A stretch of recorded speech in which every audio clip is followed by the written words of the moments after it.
As your eyes crack open blearily, memories come rushing back. Repairs on the church roof, a misstep, and a perilous fall. You remember an excruciating pain in your side and the face of kindly Brother Morris nursing you through a devilish fever. You recognize this place as the infirmary at the Priory of St. Thomas. Though your body is weak, your injuries seem mostly healed.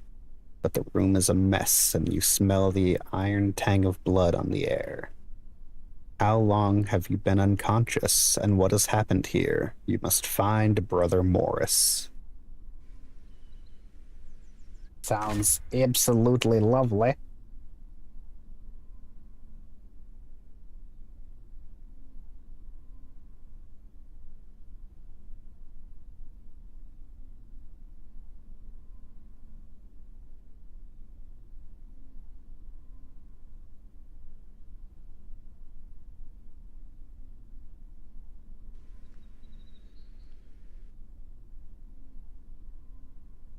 Even more lovely if I could figure this out.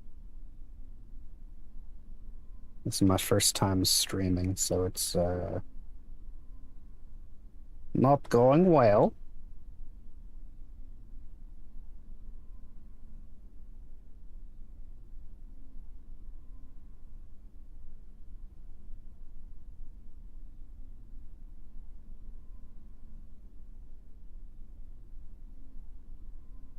Not going well. It looks like it might not be so bad.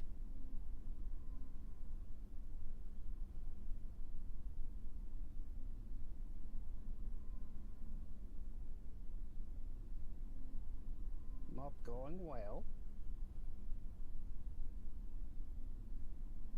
It looks like it might not be so bad.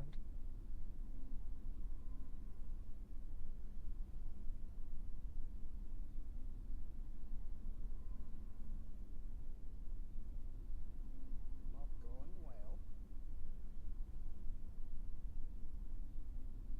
It looks like it might not be so bad.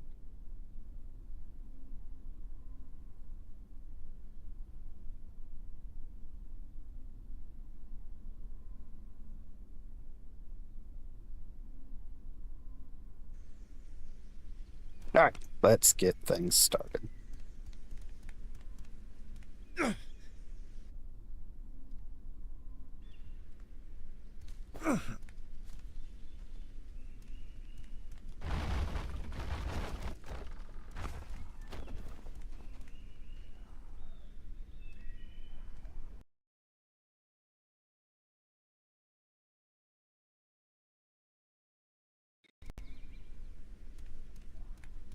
All right, we can move uh, everything in the room except the bed.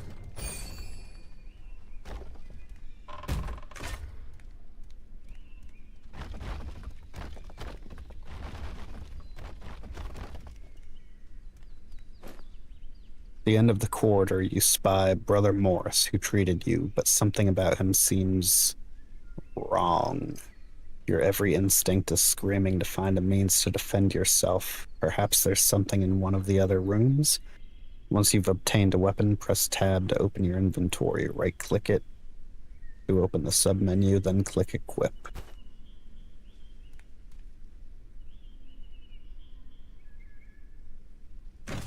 Or we could do things the easy way.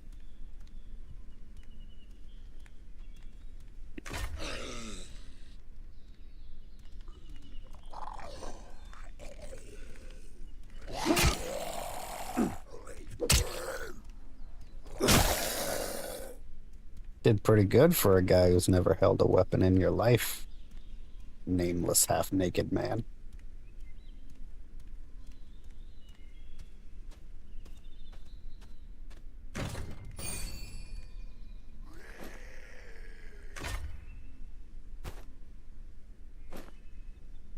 Everything's gonna be useful somehow, I'm sure. But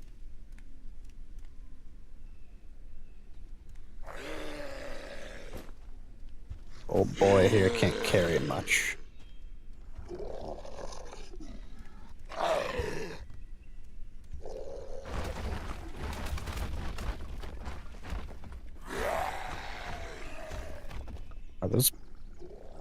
That's a helmet on the table. I thought there were pies with it, but they appear to be empty plates.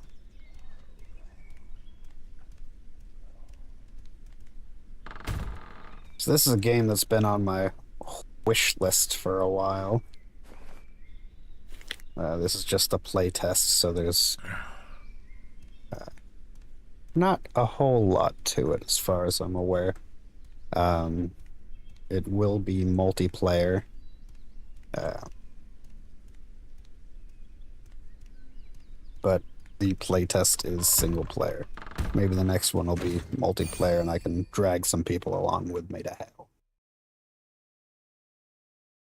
Something has gone horribly wrong. The Priory dormitory was a madhouse. Brother Morris and the other monks reduced to deranged beasts by some sickness of the blood. Has the day of judgment come? Did you die in that fall? Maybe awaken again in hell? No, doomed souls do not feel thirst and hunger, and you are feeling a great deal of both. If you are to face whatever has happened to Birmingham, you must first survive the day. Search the other buildings on the Priory grounds. The things you need right now might be inside. All right, as everyone knows, the proper way to survive in Birmingham are sugar, water, and purple.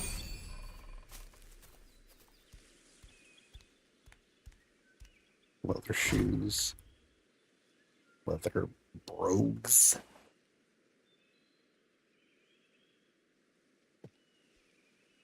This reminds me.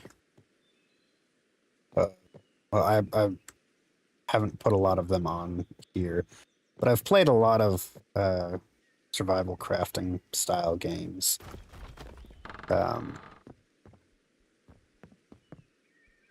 Like I gave Project Zomboid a try. I've given. I played a bit of Vane when it very first came out, and it was a lot of fun. This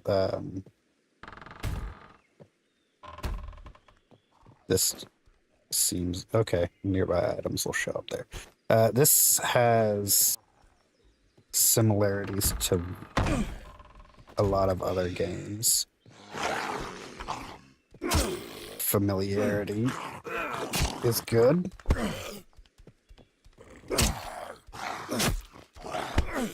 Get off me, ass.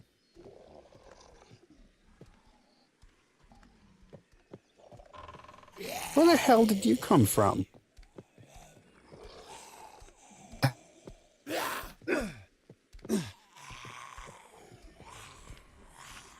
Let's see.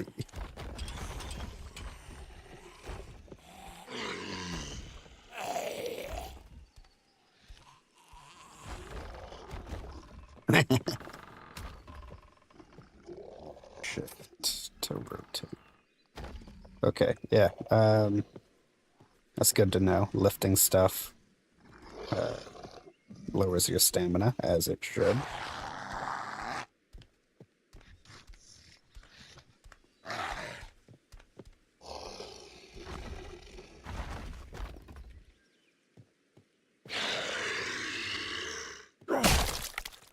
I can stomp his head. There we go. It reminds me, I just bought okay, this one has sleeves. I just bought the Dead Rising. So I'll probably have to play that at some point.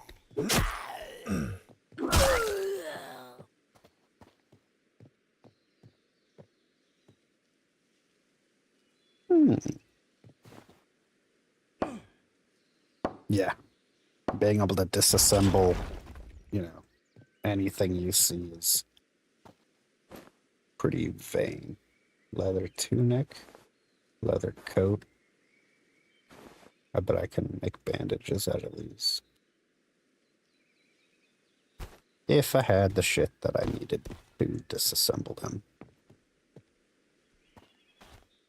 What are our missions? Okay. Eat food until you're full. Drink water until you're not thirsty. And make a bandage. Simple stuff.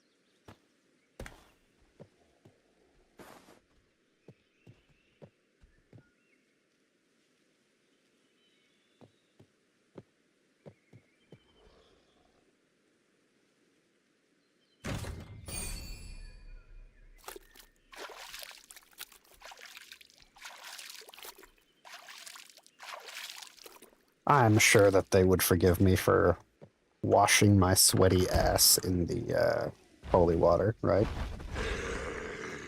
Ah, good morning, Quinn.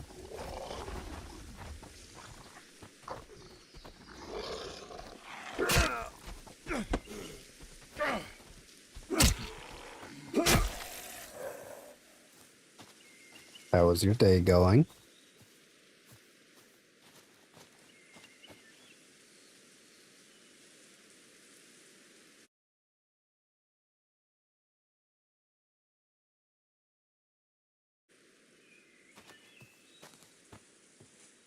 I don't know how long this takes to update the chat, but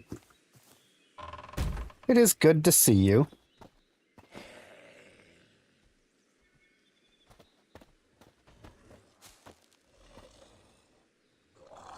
What's for dinner? Oh, shit!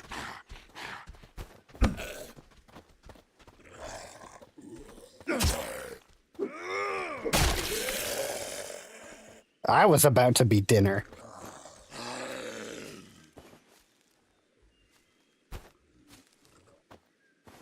Onions. Oh, I just get it. I just got it. You're saying something I don't do in real life because I don't drink water.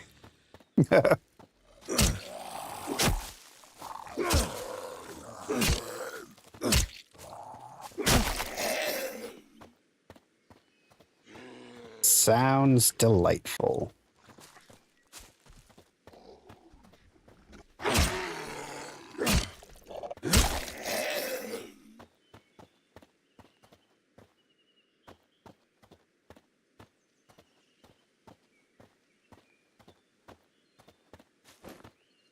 Ooh. Convenient that it just told me my axe is dull and I pick up a whetstone.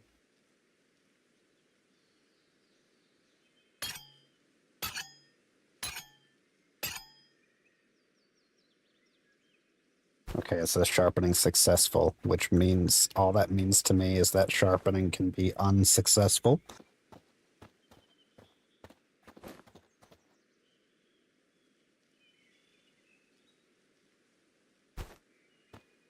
Story of my life, I think. Not being able to rub a rock on a piece of metal properly.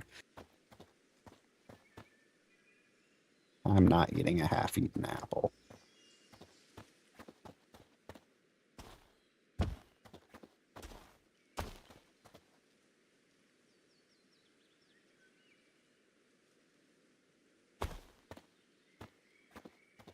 I wish it would rain today. It has been so damn hot. I feel like my skin's melting off. I need to finish working on my cabin. Because this heat is going to, well, it turns it into an oven, you know.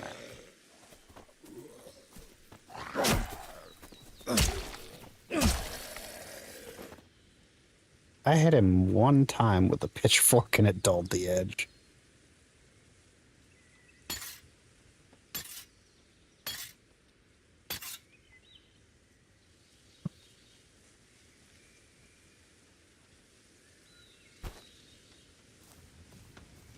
Ah.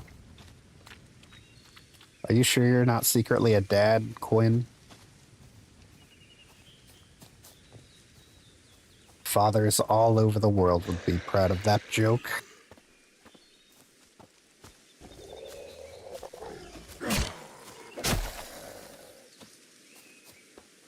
Okay, that's the building I started with, so there's 2 buildings left.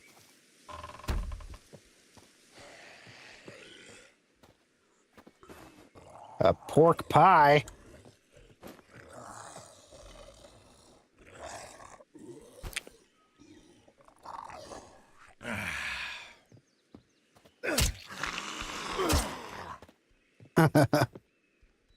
Ah, physics, I love you.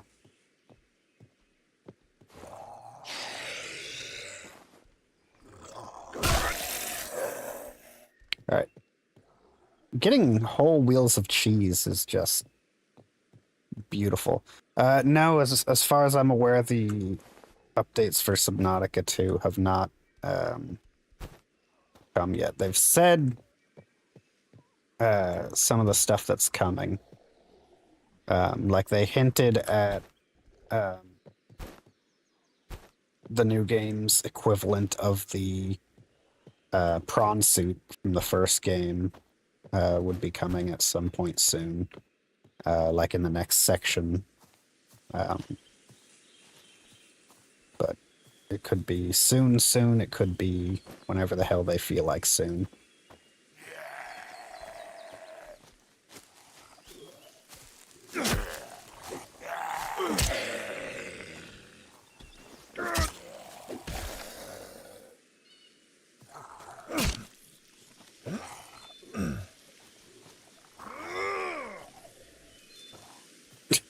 I just tripped over the zombie.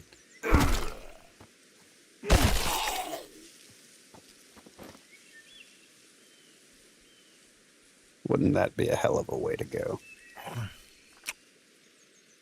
How much do I need to eat to finish that quest or whatever?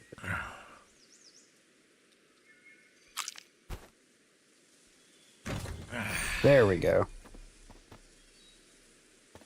Oh yeah, it's the second door to the dormitory. I've already been in there. Hello? Anyone home?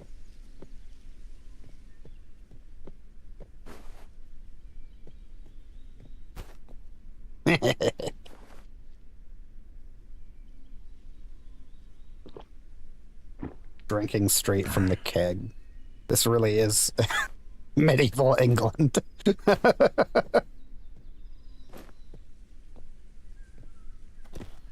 Rope seems handy.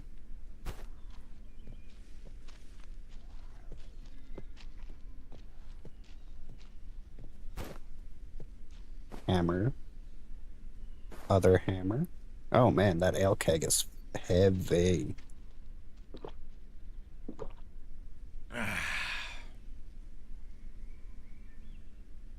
No, ale increases your hunger as well.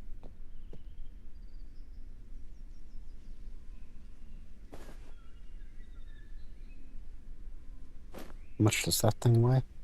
3 pounds for an earthenware bottle. I could fit a ton of water in there.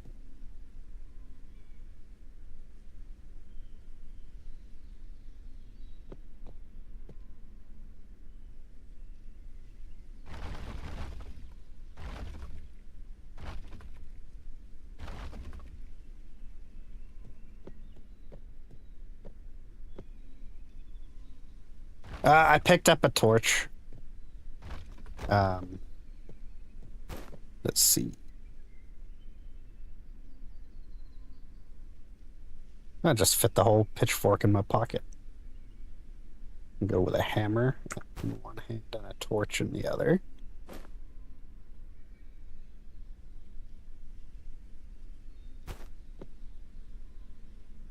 So I wonder if there's a button to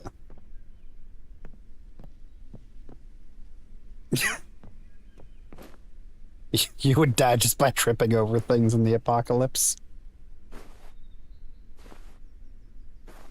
Okay, knife. Ooh, Roman coin.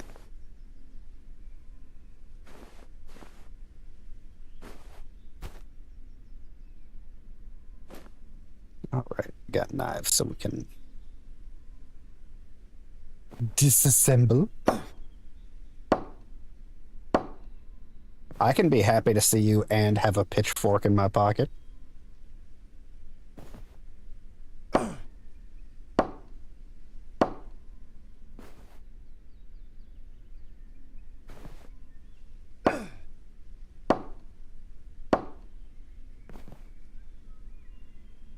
So I need to find a way to light the torch because there's not an option. There could be a button for it though. So in a minute, I'll check the controls and see if there's some shit I have no doubt there's all sorts of shit I don't know about the game.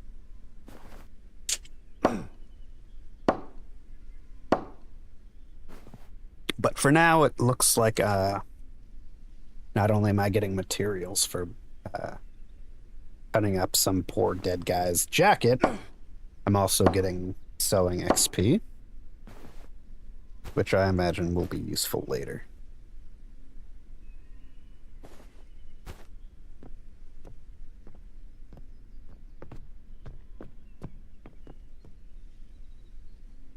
I'm gonna check inside and see if there were candles lit or something. Oh, well, hey, actually, let me check controls real quick. I have a fire starting kit in my pocket, which I picked up in that other room.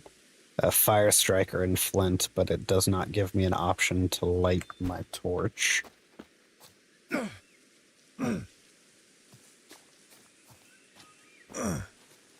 I didn't see a button for it. Maybe I have to light it off a fire that I've already lit.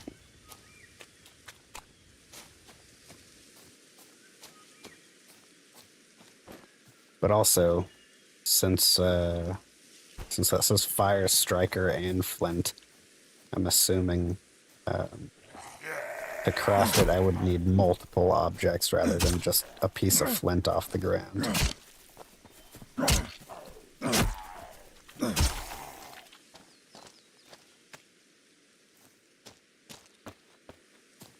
Wait, what the hell did it want me to do? Hey. That sounds like that seems like a marvelous idea during a zombie apocalypse.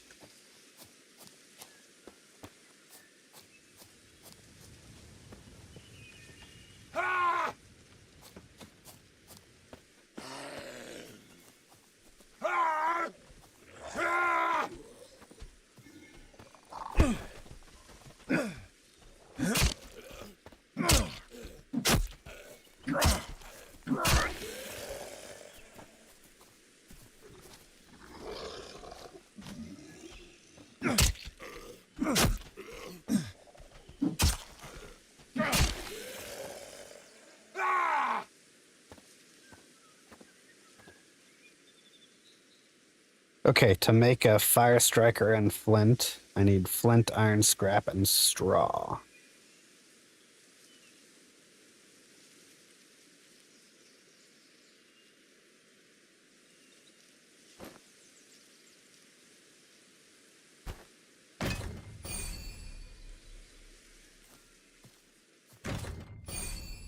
Taking care of the immediate matters. There's nothing left for you at the Priory. Now you must brave the village. It's likely you'll find more of these wretches shambling about, but there will be useful necessities inside their homes. You must brave the village. It's likely you'll find more of these wretches shambling about. Blah, blah, blah, blah. You mustn't let your guard down when opening doors, as you've already learned being indoors doesn't mean you're safe. Press M. Okay, cool. Map, map, map.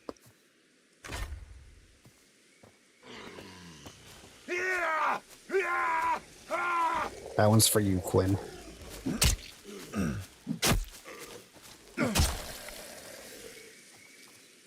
That's a nice little mallet I've got.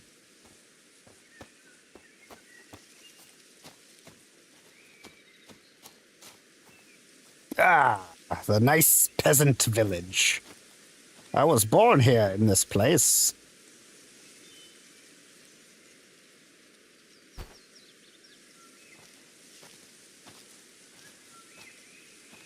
That is a lot of fucking zombies in that field. That's a lot of fucking zombies in that field.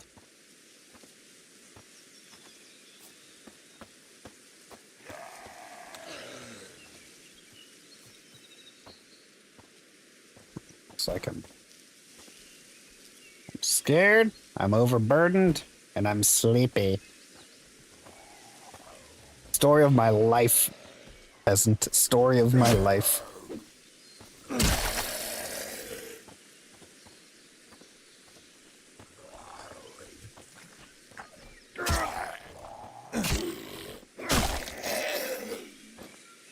Pitchfork's edge has dulled.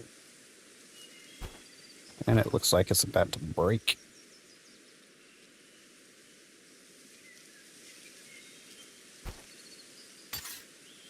Don't mind me, zombies. I'm just hanging out.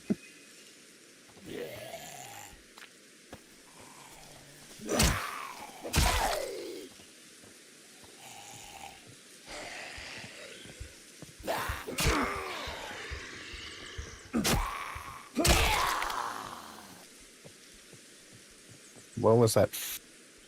What is that? I'm cold and vulnerable to disease.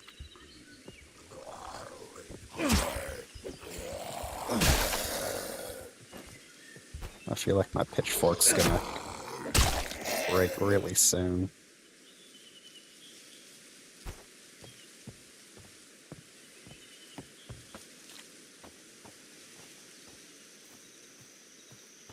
Hey, fatty.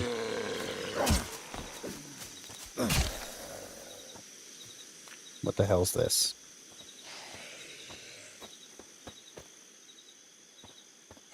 What have we got going on here? A well. That'll... Oops.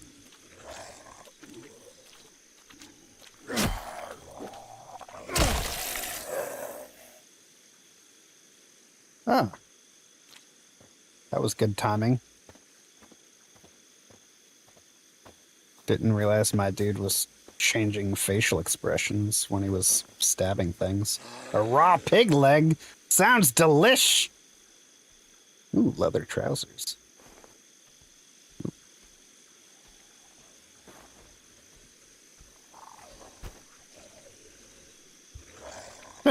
Yes. Ow. Censors his butt when he takes off his pants.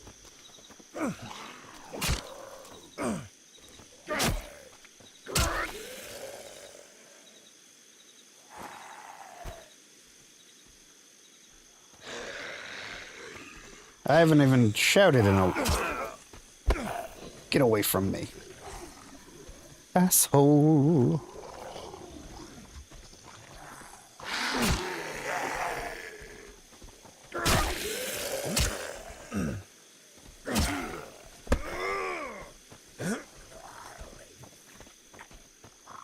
If I wanted to hang out with peasants all night, I'd leave my room.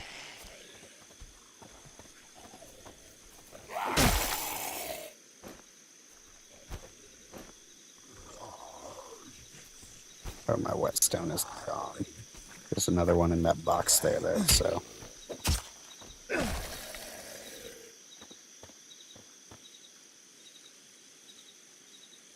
That's some pretty nice armor. We should steal it!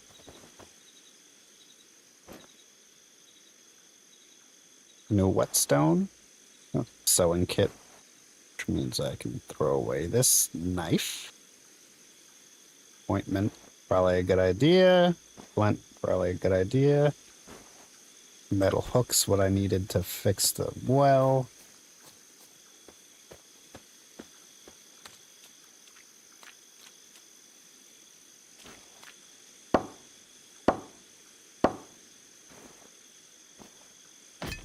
So it counted this bucket that was nearby as an available crafting item. So I wonder how far the limit is.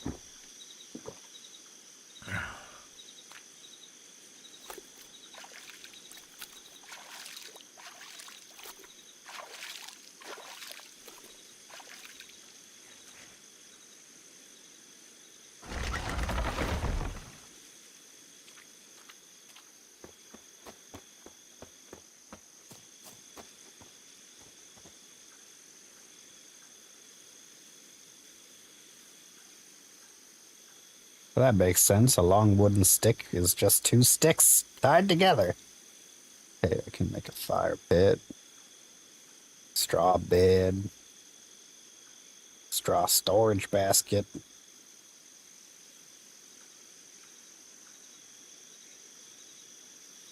I just learned a new word when apparently this broom can be swang the bat targets away.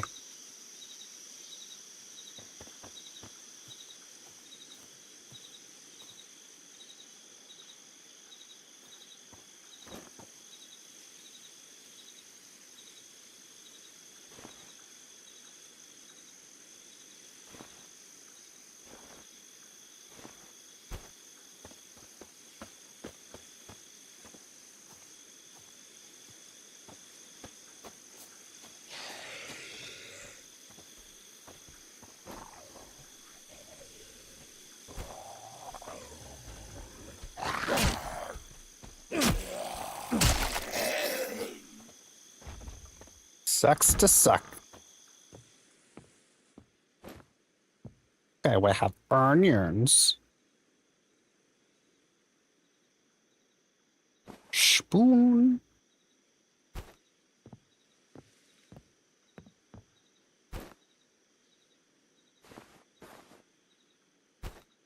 Why are there multiple chamber pots in this one room?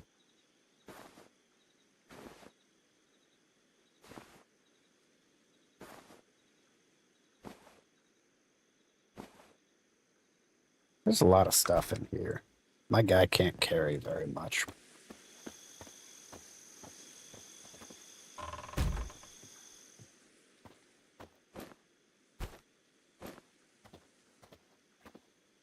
Water bowls.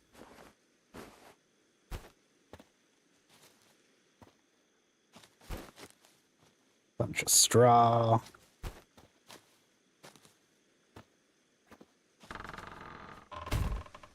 You're welcome to lurk here as much as you want.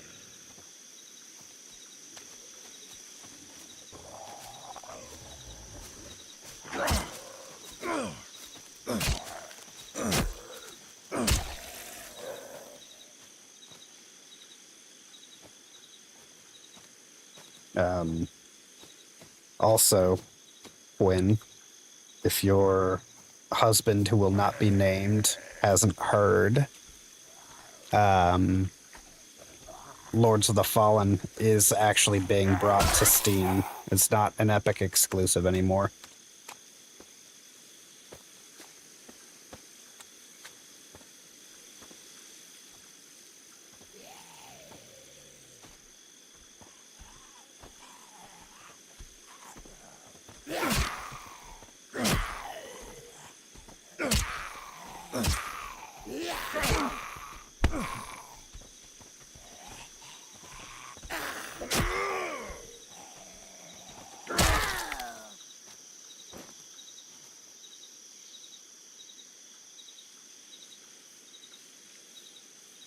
Zombie bit my nipple.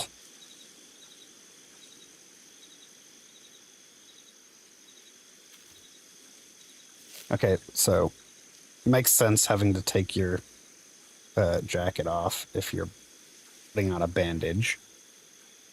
Makes sense. Slows it down, but makes sense. You know, I don't know about everybody else, but when I remove the extra fabric from my clothing, I definitely just slap it with a needle and thread.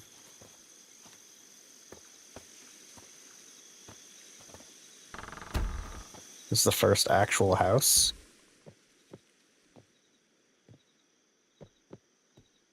It's got a bed and a fire already.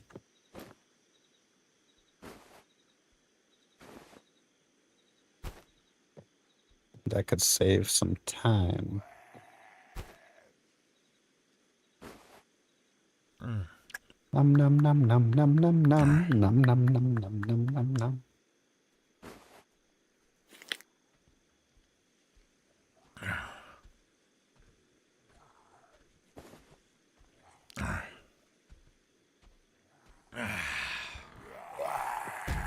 This is a private residence, sir.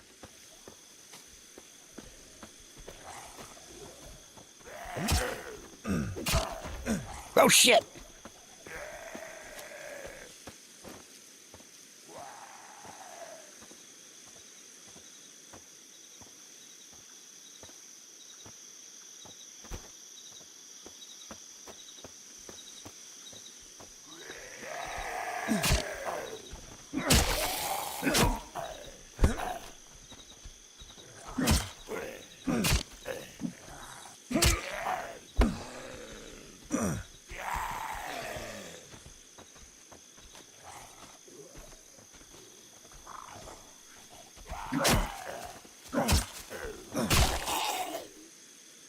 Steadfast.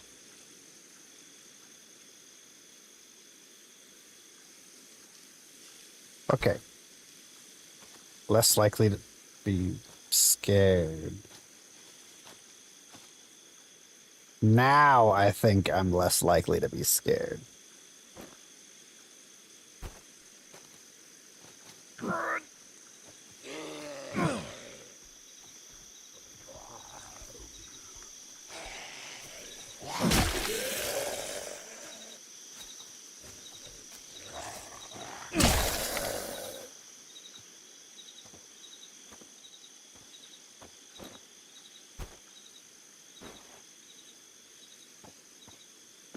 I think we're going to camp out here for now.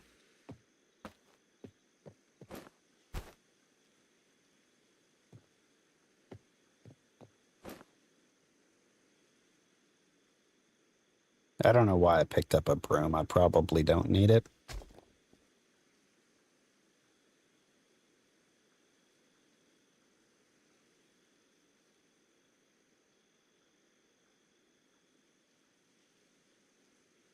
It doesn't say if there's like defense values for clothes or anything, so I'm assuming it's just for coverage.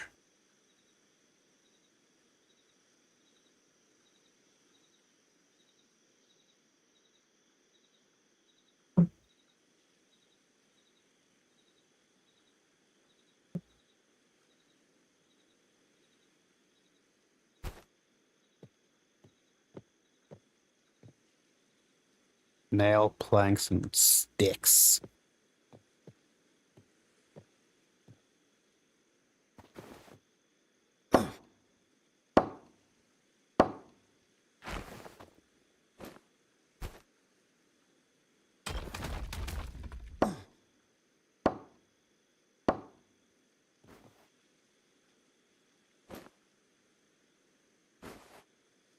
Bent nails, so my guy's semi-competent.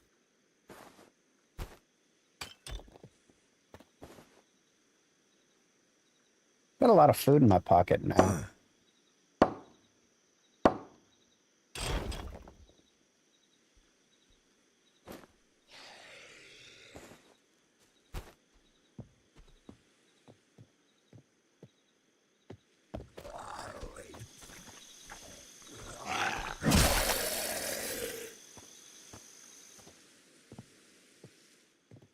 I'm assuming since all the peasant farmers are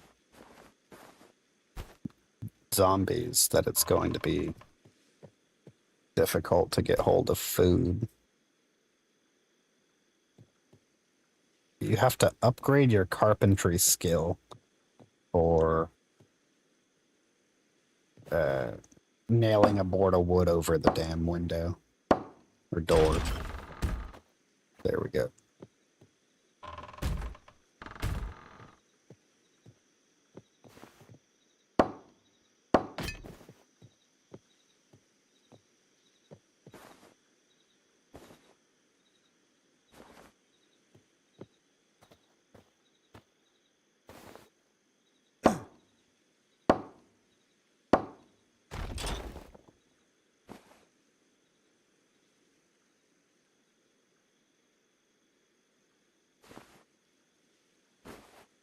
Doesn't look like any carrot I've ever seen.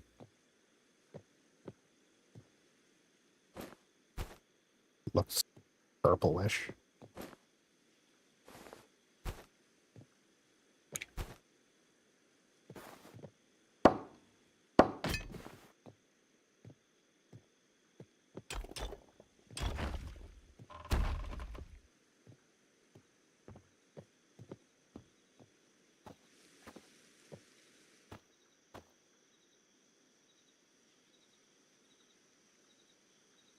the chance of being attacked while I'm sleeping is low, so we're gonna take that risk.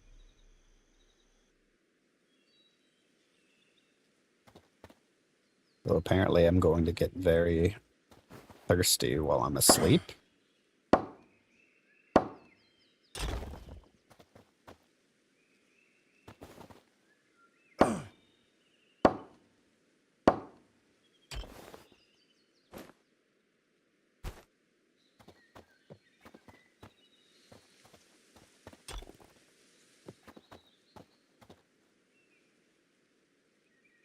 I need one metal hook. I have rope in the box. There's a long stick on the ground.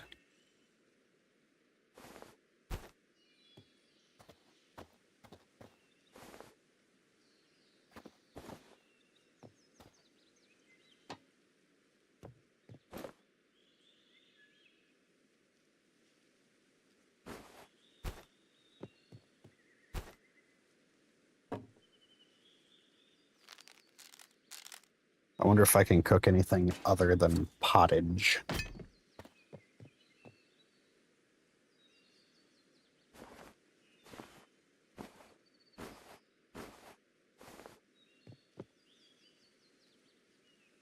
This fire would have to be going for a while, though, to even make pottage. If I remember properly, pottage is basically just a stew that's cooking forever.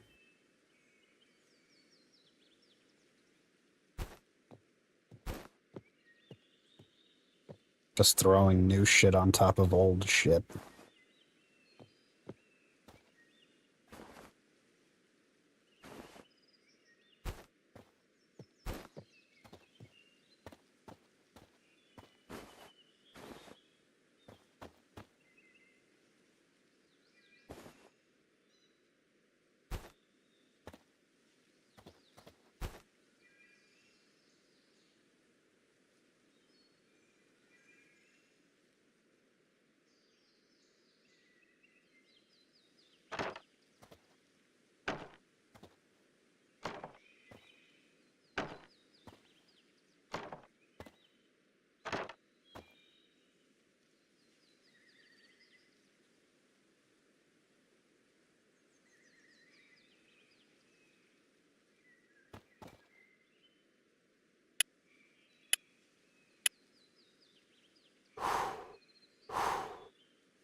Did it just say destroyed? Did my flint and tinder only lacks one fire?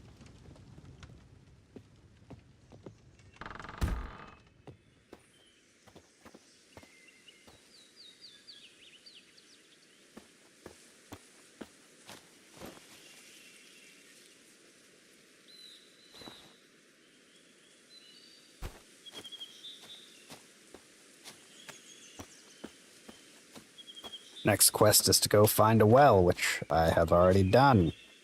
So that's lucky.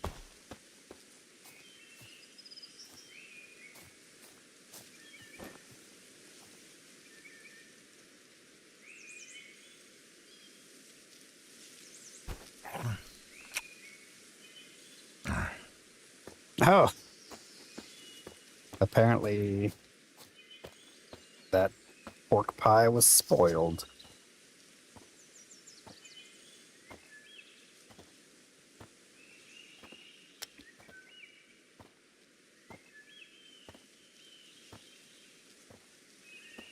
The little thing on the top disappeared pretty quickly, but I'm pretty sure it just said I have a stomach ache.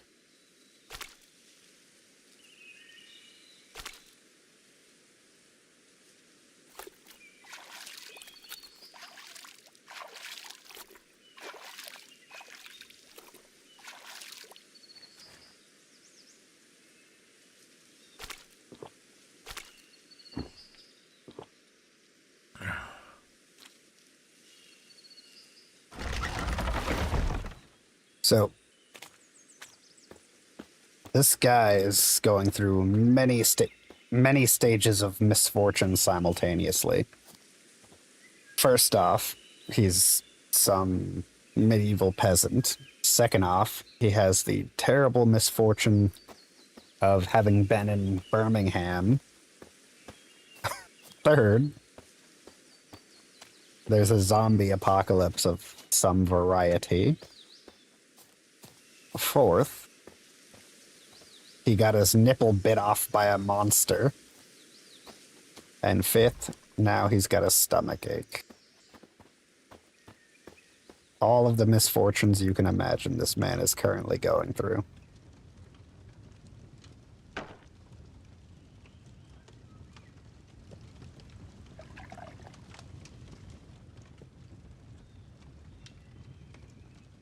Just pressed the menu button so hard the key attached itself to my finger. That was interesting. Ah, cabbage. The breakfast of champions.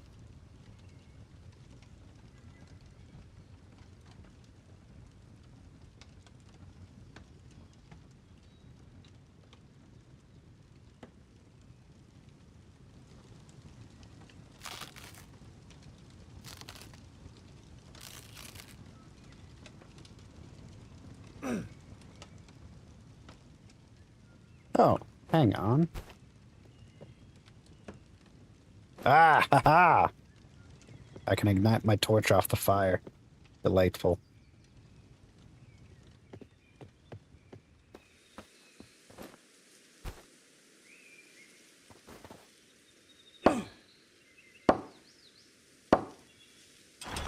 If I'm looking for wood, I should probably...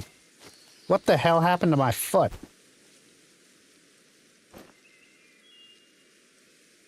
I burned myself. It makes sense. You step into a fire, you get a burn on your foot.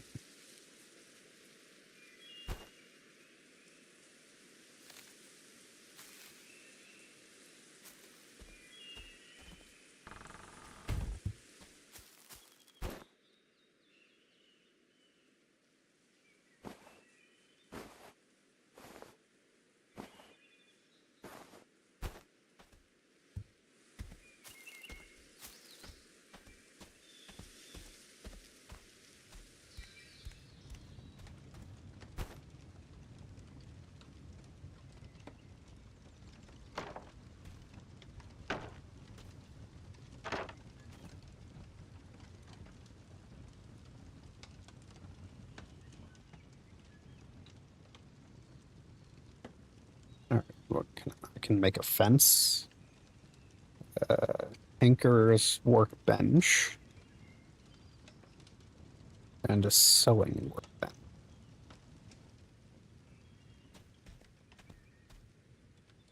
Let's do a tinker's workbench. Thanks and nails. Two of my favorite foods.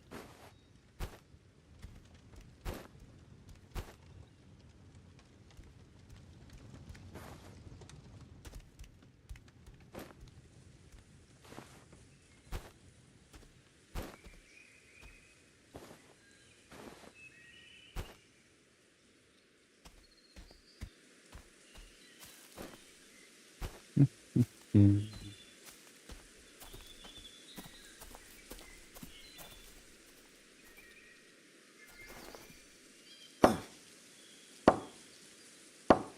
Now, I bet this guy's gonna feel awful bad when he finds out the people who lived in this particular house are still alive. He's just been breaking all of their belongings.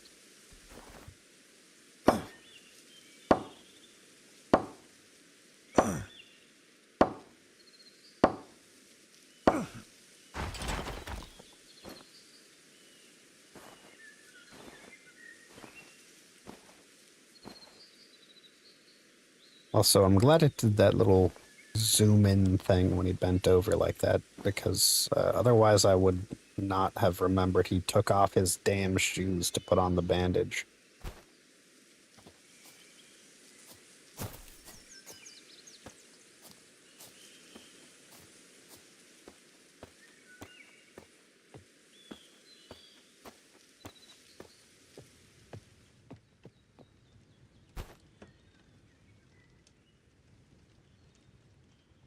You can adjust the height of your workbenches.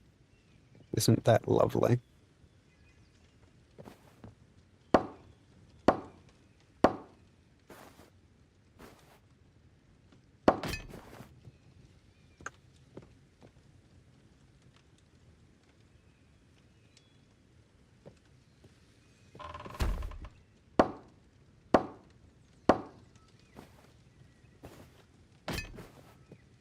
Boy, oh boy, do I feel safe now.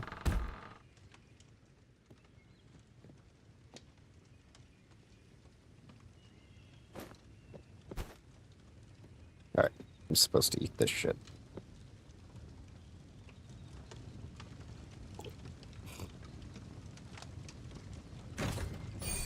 Yum, yum, yum. Your shelter is secure, your stomach is full, but you cannot simply cower in abandoned homes and await rescue. There must be other survivors somewhere, and if anyone is alive, certainly Father Herbert, the widow Smith, or Lord William must be among their numbers. It's time you venture forth and survey the town. It is recommended to proceed in the order of St. Martin's Church, Emmeline's Forge, and Lamole Manor.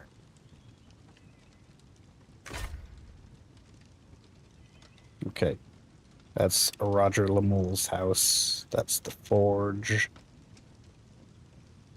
And, okay, so it wants me to go to the farthest place first.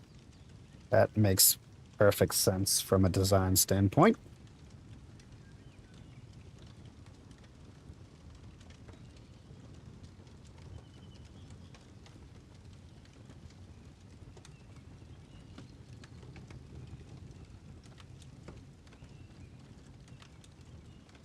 So we're going to town. We'll fill up our bowls of soup.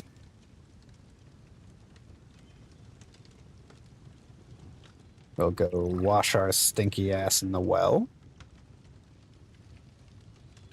And then we will see what we will see.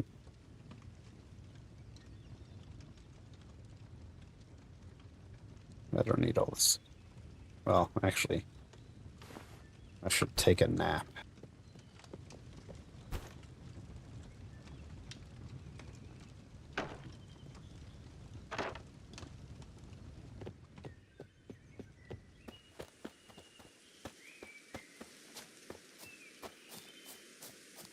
All right, we have 3 bowls of soup. We're gonna wash a sweaty ass, take a nap,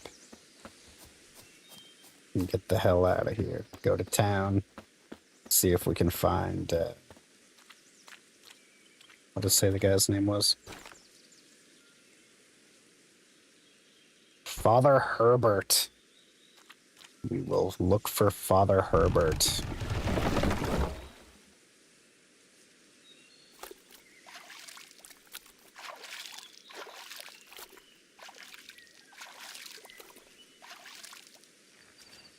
Apparently stepping into a fire and then cooking dinner doesn't make you very dirty. That's good, because, well,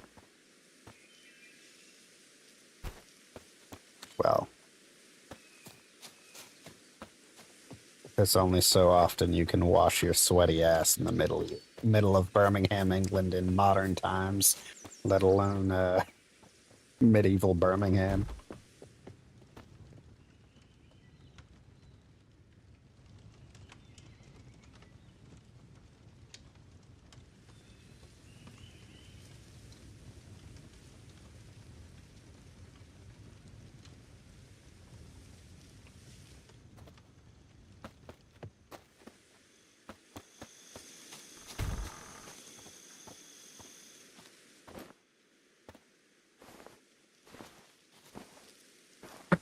No fucking way.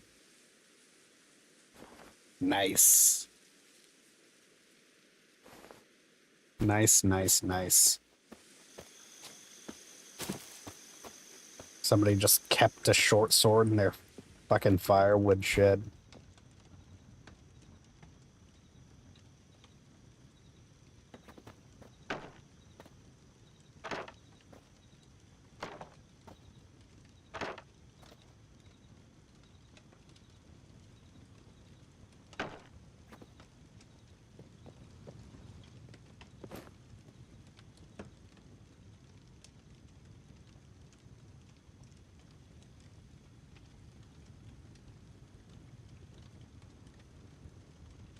Okay.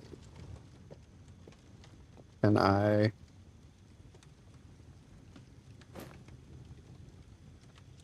Okay, I can't equip the hanging lantern. I was hoping I could hang it from my belt or something. Let's see. Drop the scythe, because it's heavy as hell. Oh man. We are now the king of Birmingham. Not just because everyone's dead, but because we got the magical sword from the woodshed. Everyone knows that's how monarchies are decided in England.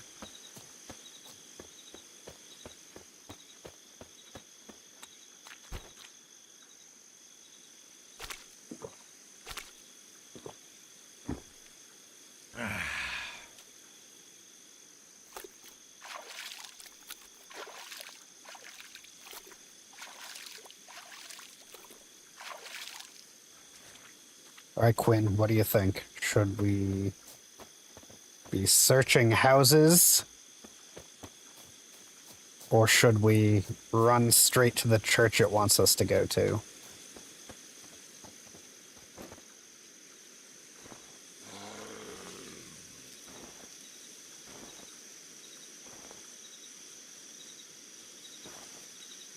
Seamstress top. I bet I look super fucking stylish in that.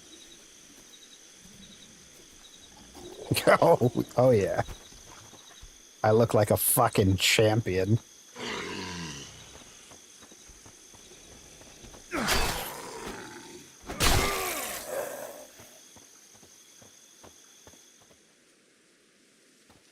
can't reach a straw pile because the pitchfork's in the way. Oh, I feel like a fucking moron. Hey, what's in the straw pile?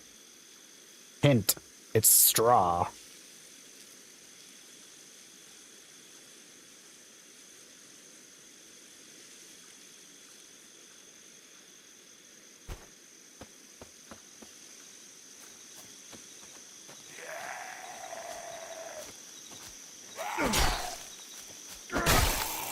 Oh, that's way better than that little smithing hammer I was using to slap people with before.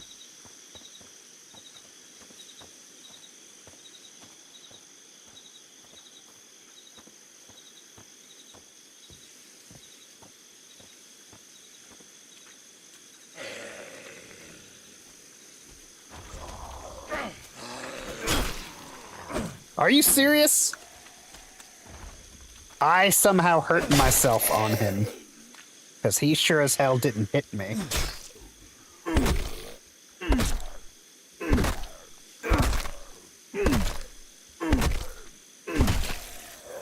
I stomped him in half.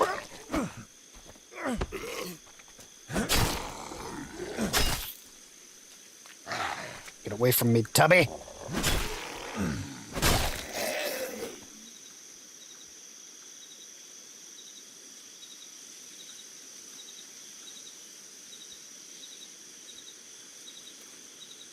Okay, and I have soiled the bandage on my foot by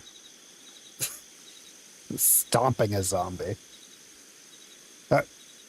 Quinn, if you want me to put the seamstress top back on, I will, just for you. I have a scratch and a burn on my foot now. Lovely.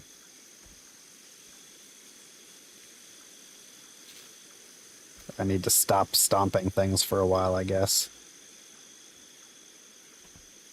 Oops.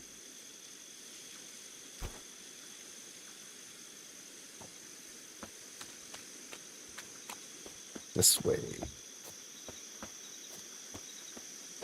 Right? Right? Yeah. Alright, I'll go back to the back to the straw storage. Put on the dress top for you. Oh yeah, me too. He just impaled himself right there.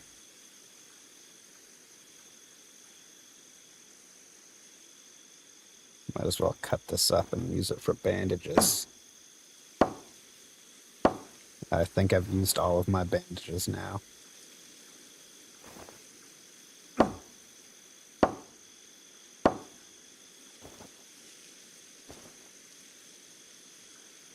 Pipe, huh? I think that's just what I need to make myself a happy little medieval peasant.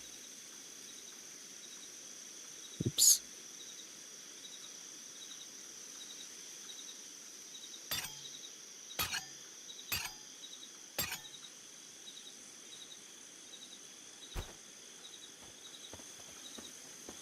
Alright, Quinn. I'm back in my stylish seamstress top.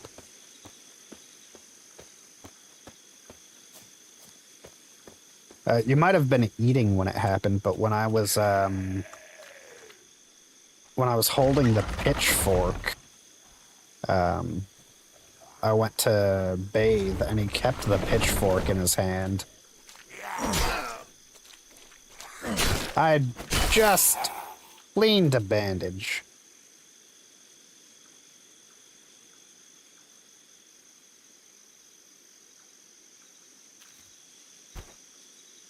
I should have made a new bandage before I took off the old one. I'm bleeding. Oh yeah, look at that old man back.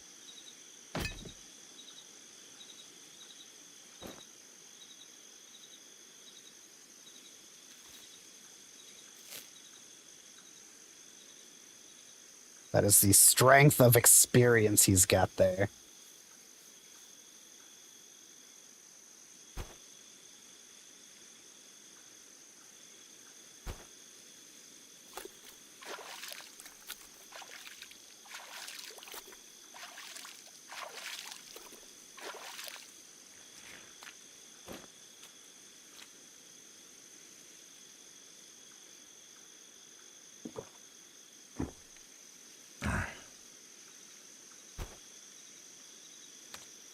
So the opening says this guy was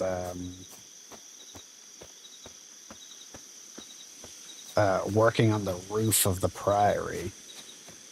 So maybe I'm not a medieval farmer, I'm a medieval roofer, but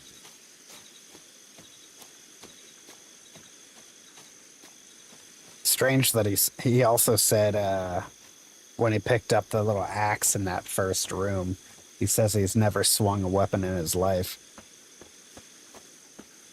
He might have not have swung it as a weapon, but this dude's been, if he was repairing the roof of a church, he's definitely been swinging hammers for sure. Love that he picks up the whole keg like that too. It is absolutely lovely.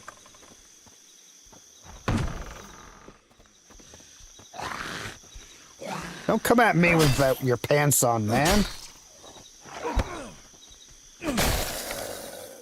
Disgusting.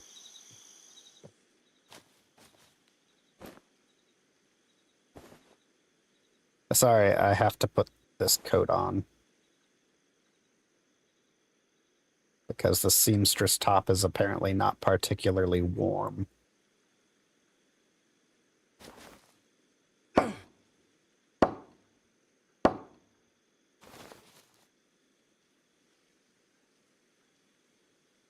I don't know if we could even call him a carpenter, since his carpentry level when I first started was too low to even nail a board of wood onto a damn door.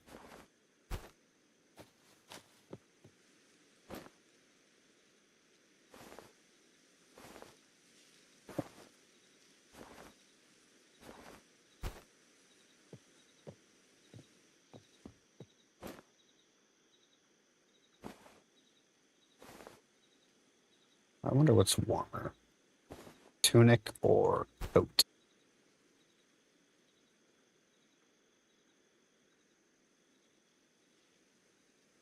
They look very similar, but the tunic looks... Oh, duh. I traded one tunic for the other. That explains why they look similar. They're the same damn thing. I am definitely a clever boy this time.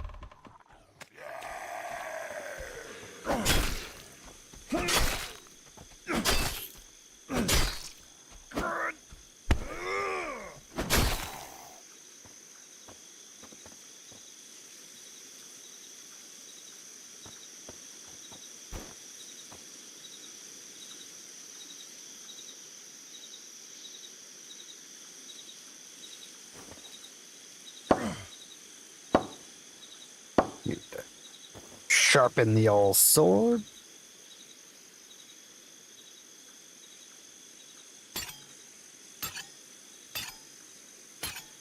And then I guess I'll pull the pitchfork back out because I have seen many of them and only one sword. I feel like if I lose that sword, it's just, he's gone.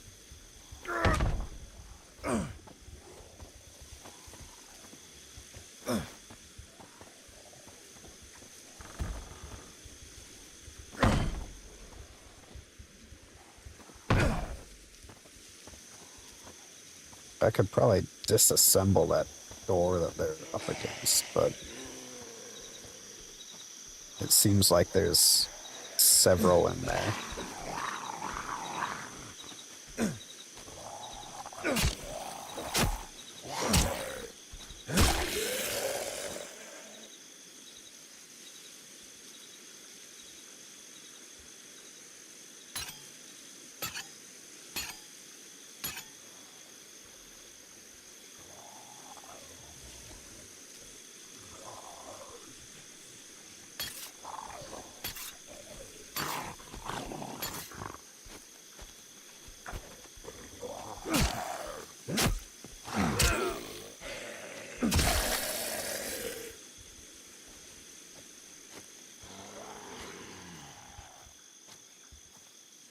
Man, I think this is the first building I've seen that only has one entrance.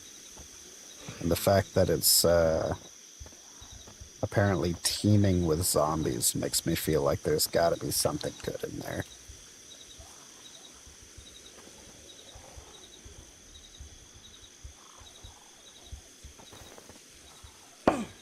If this kills me, you must avenge me, Quinn.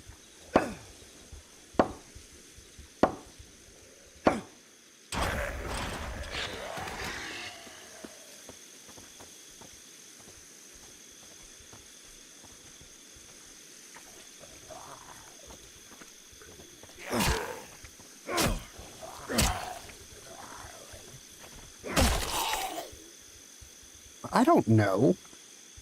Download the playtest, I guess. Or get a time machine. One of the two.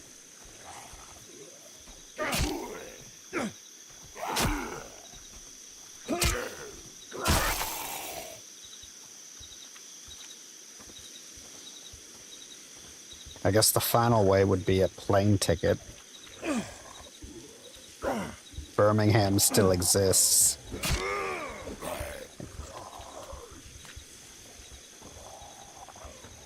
Have to go all the way to England, though. This does not take place in medieval Alabama, despite how things look. Failed to sharpen my pitchfork. That broke my damn whetstone.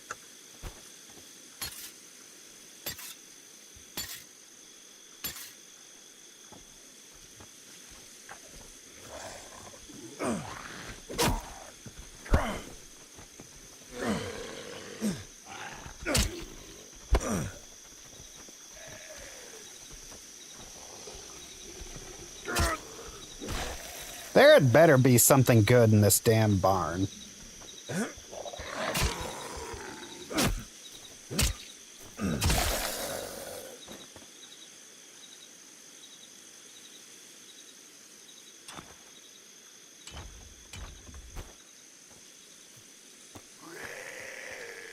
That's like 6 zombies in here.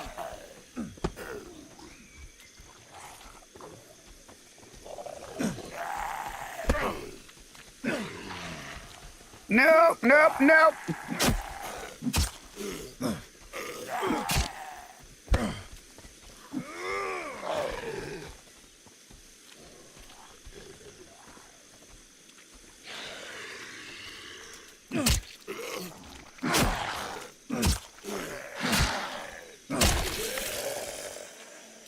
Are you crawling in the air, sir?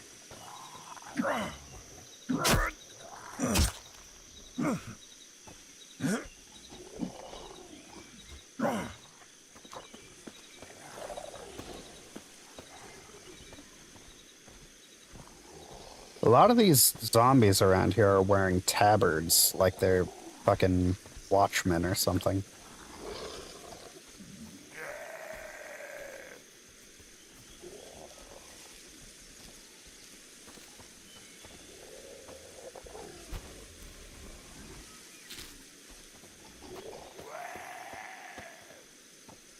You guys have damaged me, probably beyond repair.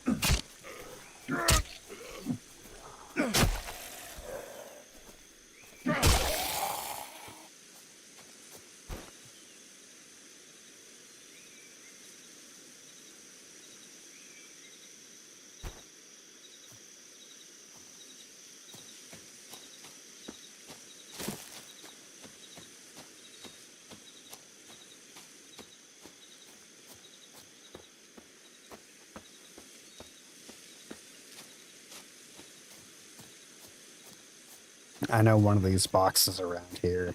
No, my shirt didn't fall off. He yanked it off to while I was backpedaling. I was swapping bandages out.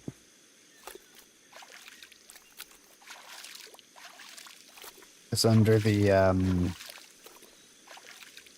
thing where it says I'm cold. It says I'm more vulnerable to disease. So I'm assuming that means if I don't properly swap out the bandages when I get dirty, I'll get infected. But I know one of these, well, I don't know. I feel like one of these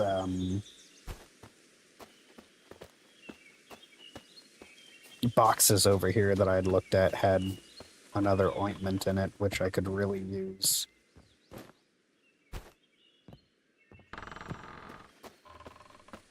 Because my chest is apparently deeply torn.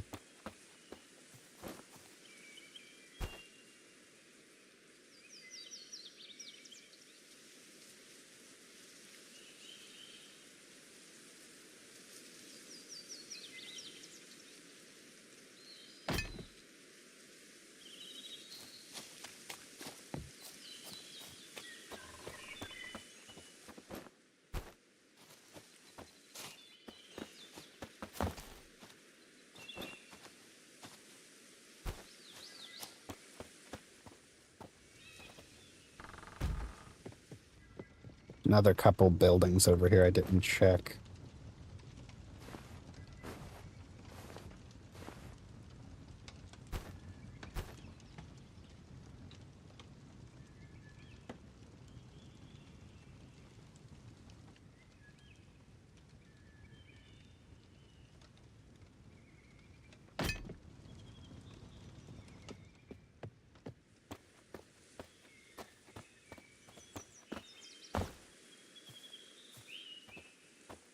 Wonder if it would be safe to just run to that church I'm supposed to be going to. My guy seems to have a decent amount of stamina and recovers it pretty quickly. Sir?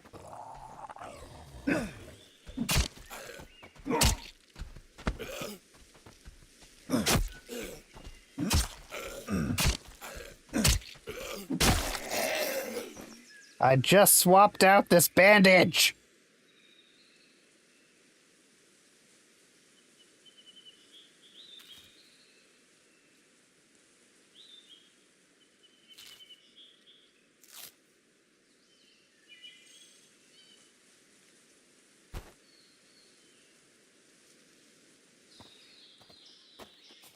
Seems to me like the linen coat is better for warmth than the tunic. I can open the windows. Cool. Are you stuck in that corner?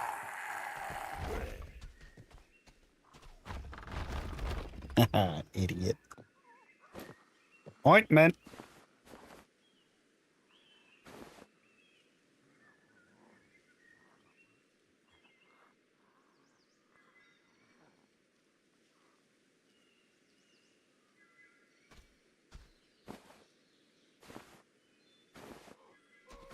Can't forget my cheese.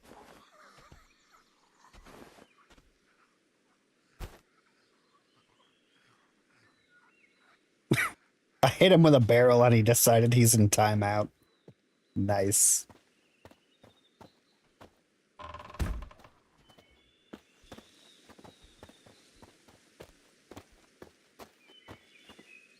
Okay, the edge of the map is not some invisible thing. It is a literal fence.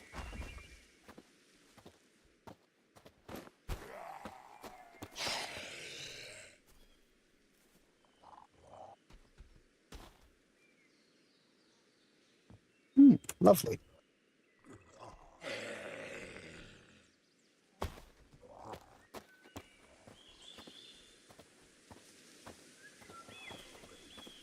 Yeah.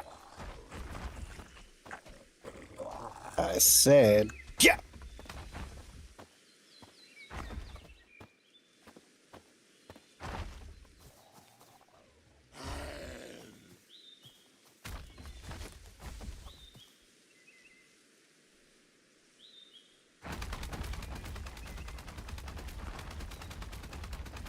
Ah, yes. The wooden engine, invented in 1500s Birmingham?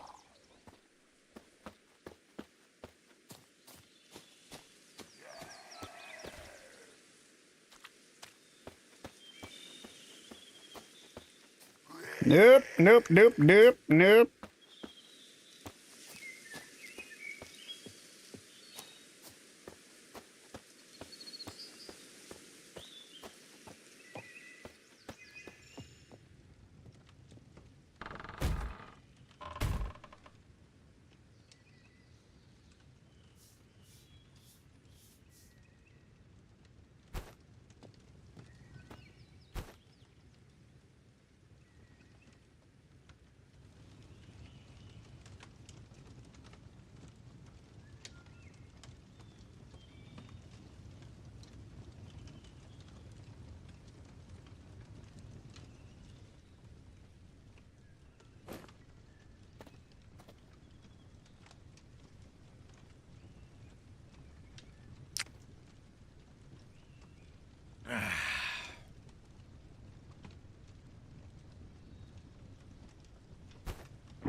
Probably should have locked the door before I fucking went to sleep.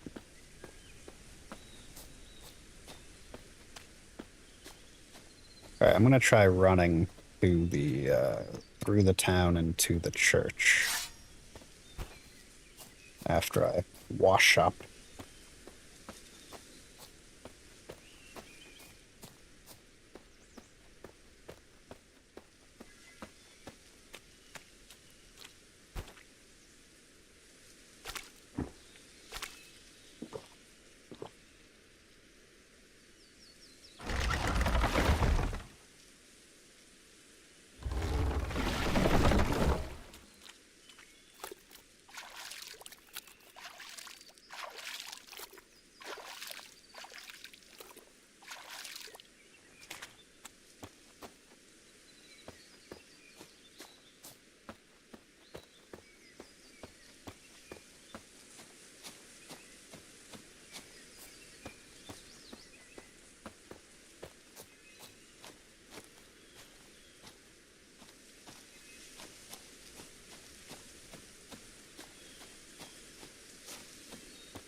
I think I think it's probably the challenge is based on the fact that all this shit breaks. Um, and probably, um, the food goes bad. Like the soup that I just ate is already going bad. Um,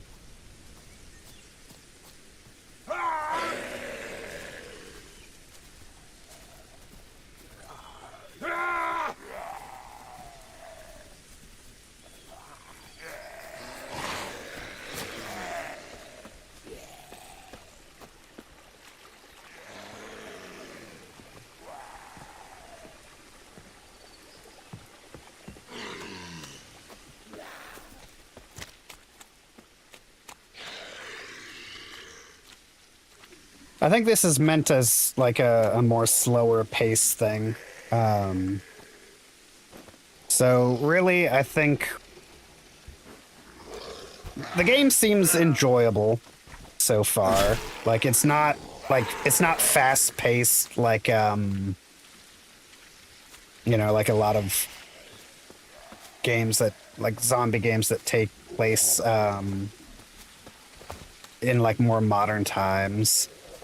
Um, but really, I think this is kind of just to scratch the itch until we get something for Blight Survival.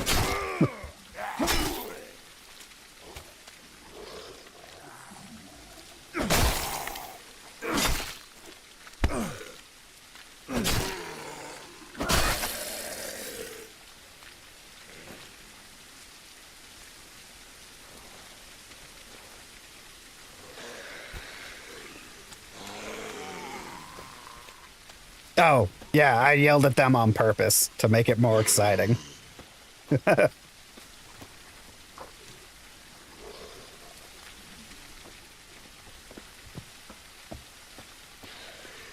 Yeah, there's just a yell button. I'm assuming it's meant for distracting them and going around, but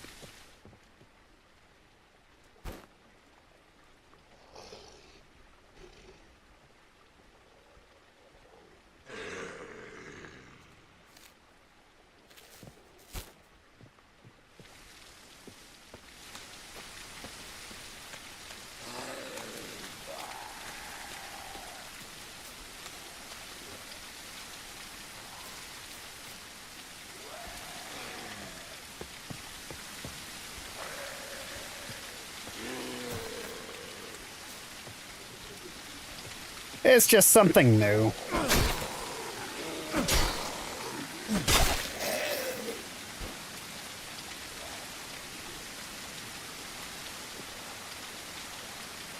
Or maybe not new, but kind of different than what I've been playing recently. I've been playing Kenshi for the most part recently. Um, I don't know if you've heard of it, Mr. Stickman, but it is. Um, it has been taking up a lot of my time recently. Um, I haven't. I've just been playing that on my own. I haven't put any videos out or anything, but it's it's a great game. But I was in the mood for something different today. Did this idiot just fall over?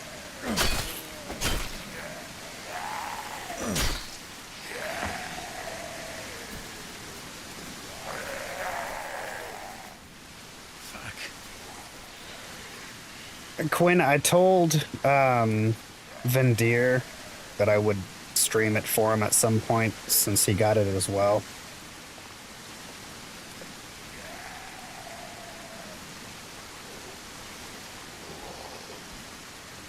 Yeah, the original trailer did. I'm definitely not arguing with you. The original trailer was quite a bit different than what I am experiencing right now. Um, Cataclysm Dark Days Ahead. I have not played it, but if that's your go-to, I will definitely look into it.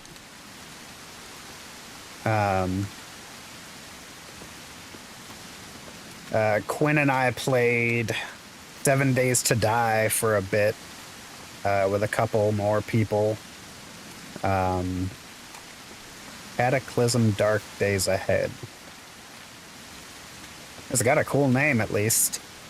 Before I started streaming this earlier, I was actually watching the I watched the trailer and everything for Blight Survival, which is a similar concept to this. But I think everybody has their own opinion that they are entitled to. So if someone disagrees about a game with me, then they either can play the game that they prefer or just not play the game that I'm playing. Like, it's not hard. So many people get offended by shit that other people are doing at the moment that it doesn't make any sense to me.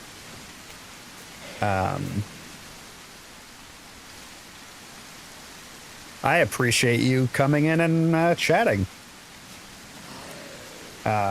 This is my first stream on YouTube, so having anyone here at all is fantastic for me, and good conversation makes it better.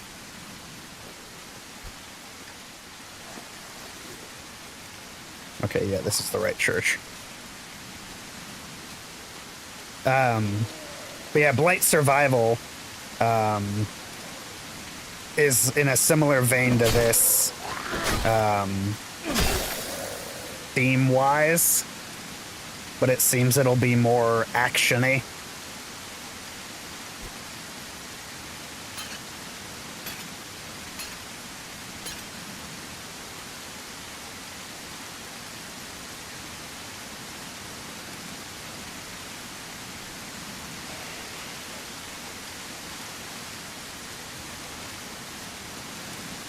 There are a lot of them. The market has been oversaturated with half-assed projects.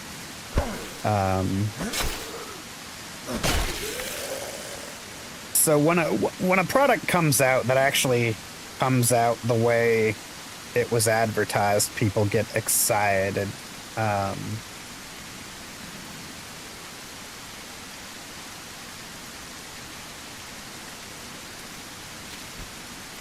It's free? Well, if it's free, then I have absolutely no excuse not to try it.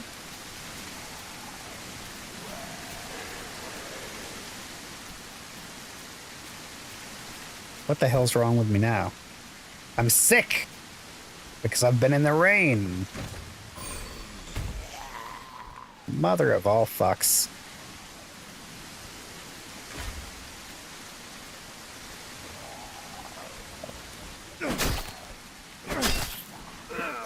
No worries. I don't actually know who that is.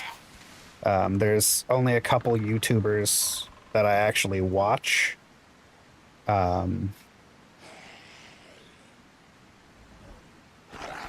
I should have not been. I looked up in chat and now I'm being dinner.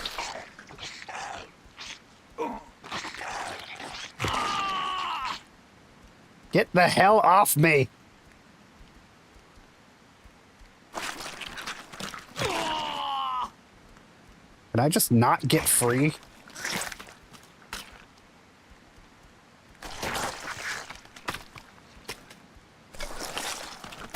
Oh, nope.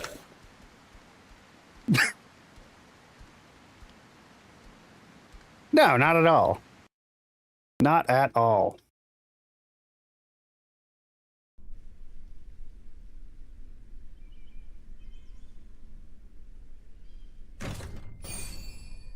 Okay, so you die, you restart from the very beginning. Um, yeah, I don't know why he wasn't doing that.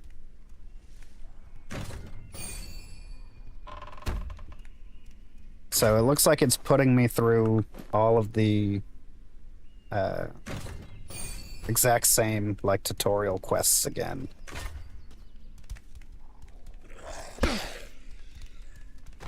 So I'm going to just ignore them.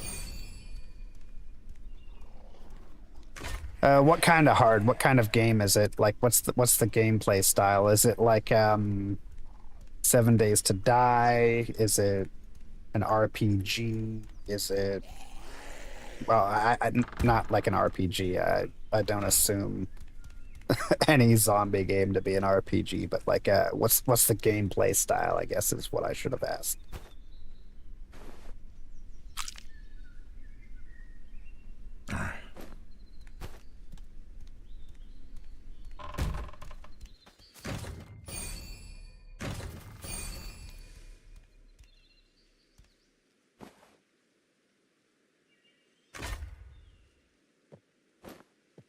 Uh, it could be just the beta. It could be the um, actual gameplay loop itself. If it is the gameplay loop, I am probably not interested in trying when it comes out. If it is just because the beta is a small chunk of it, that would be more forgivable. Um, Motorized cubes. Just what I always wanted.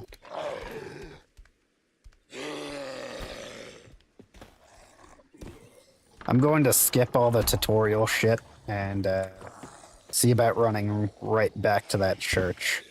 I know where a short sword is. I know where a little bit of food is. Now that I've been doing some of the tutorial stuff, I'm just going to work on seeing new things.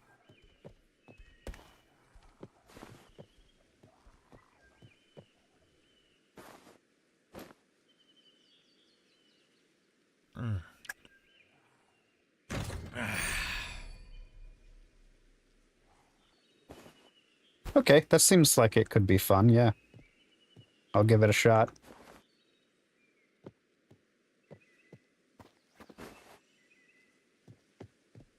Actually, if you will give me just a second here, I will pop over to Steam and give it a look directly.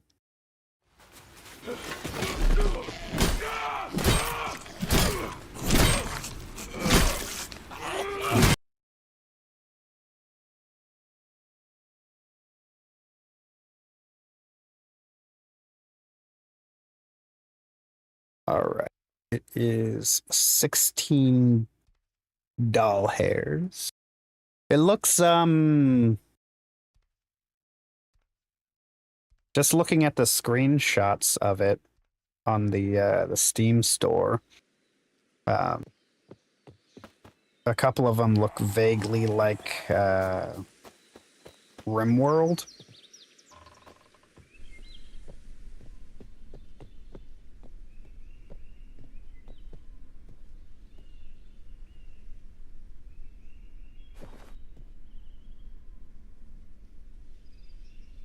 Kitten launcher. That is something I have not heard of and will look into.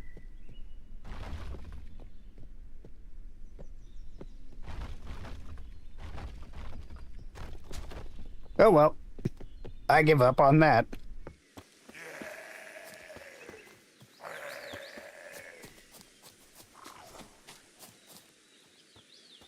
Donations are good. I like if a game is worth playing, it's worth donating to.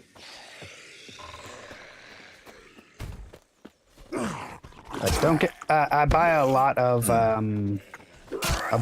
games on Steam when they're on sale because I like cheap.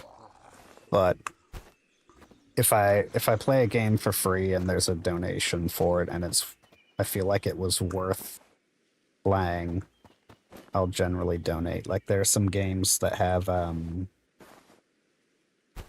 like a supporter DLC, like it'll be a free game with a supporter DLC.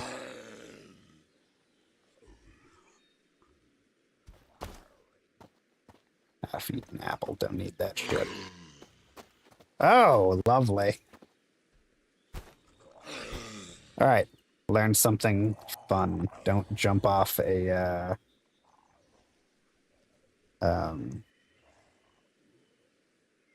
what do I call that? Loft. Don't jump off a loft or you'll bruise your ankle.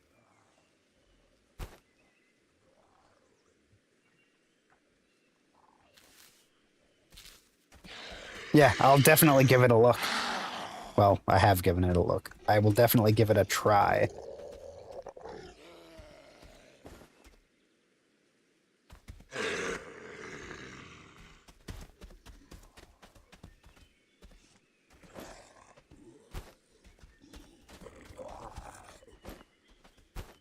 Don't remember where that ale was that I drank from last time. Probably the kitchen.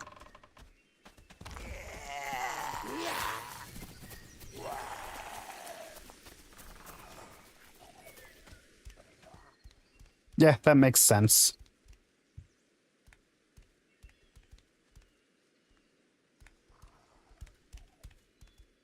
Okay, this is not where the ale is.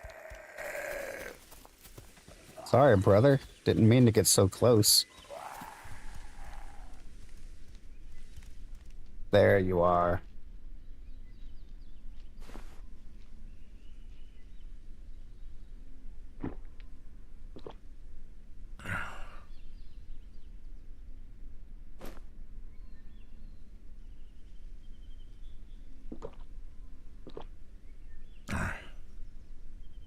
Okay, because I don't know anything about it, um, I really, uh, can't really understand your meaning when you say that.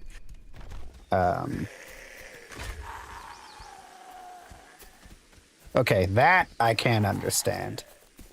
That makes it much more easy. Also, it sounds like fun.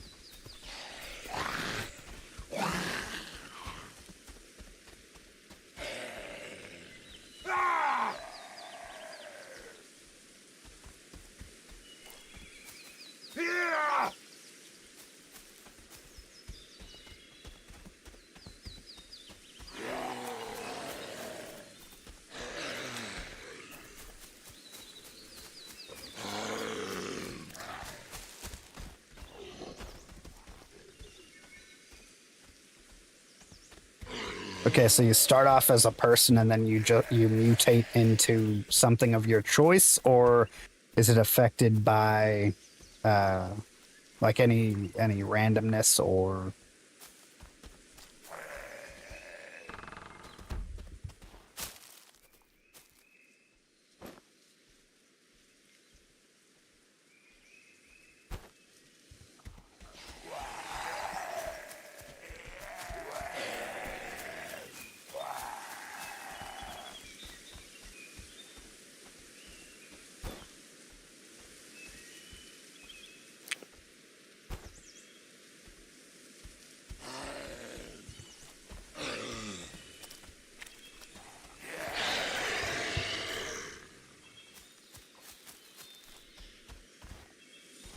I forgot to put my shoes back on.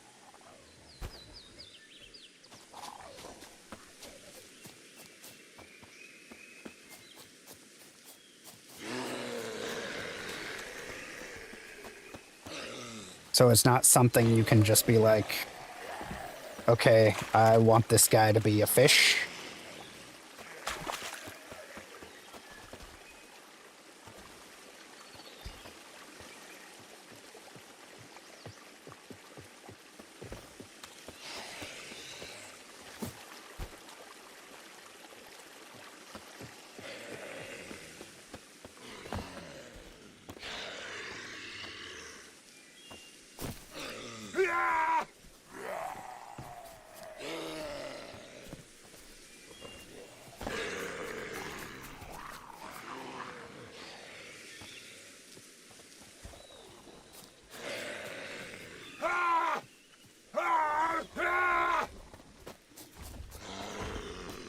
Did that box just fall on its own?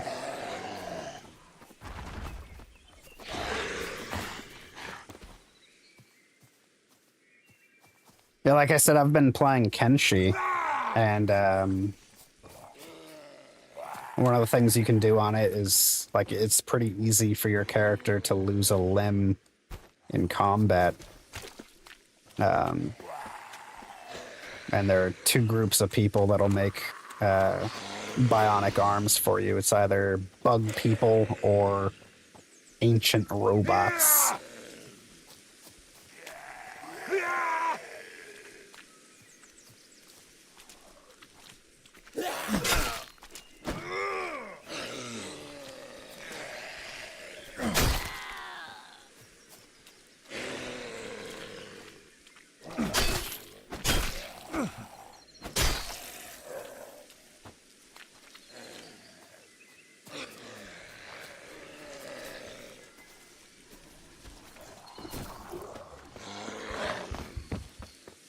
You idiot.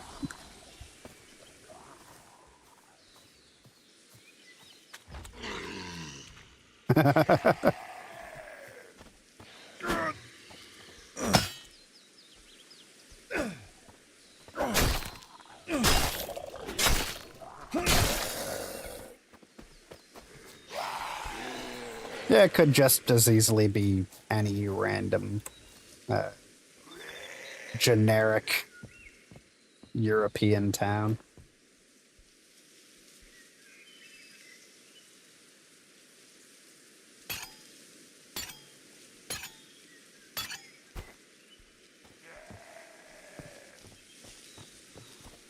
It's like a Korean studio, right?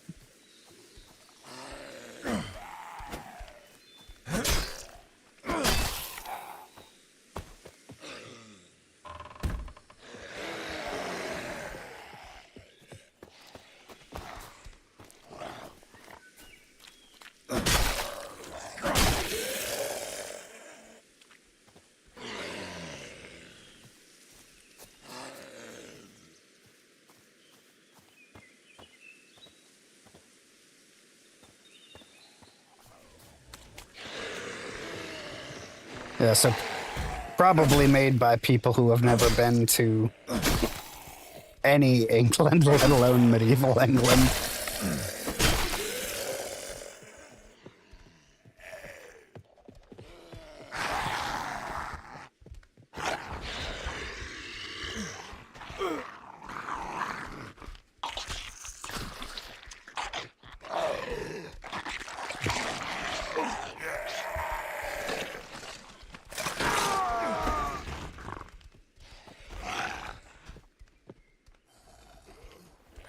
I'm stuck.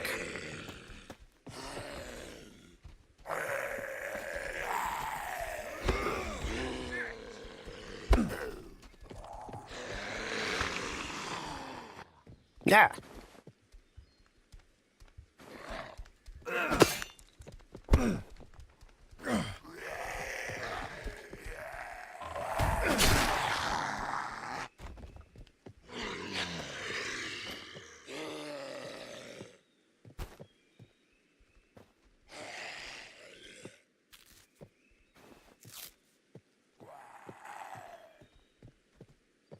I swear I saw a ladder in here somewhere.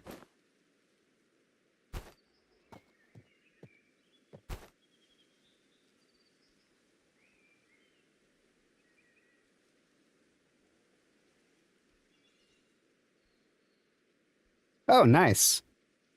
I haven't seen that picture. Um, the Cologne Cathedral is beautiful.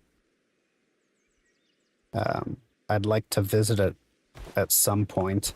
I go over to England rather regularly, normally 2 or 3 times a year. I have family over there, but you know, I don't do much traveling outside of England when I am there.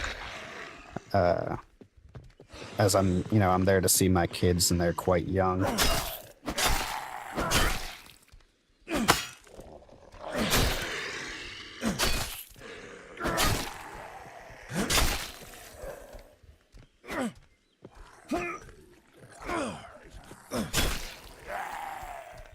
I think the Cologne Cathedral is the one that took like 600 years to finish, right?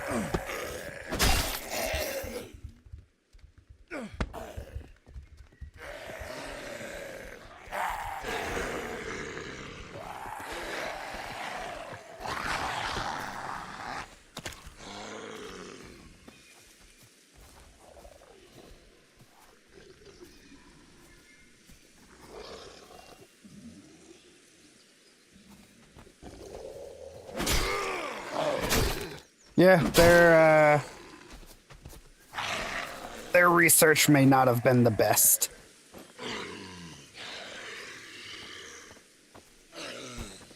All right, I am going to die because I'm a moron.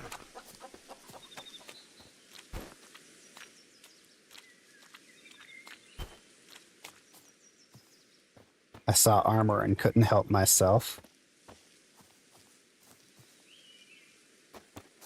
And I don't even have an item to cut up my shirt to make bandages.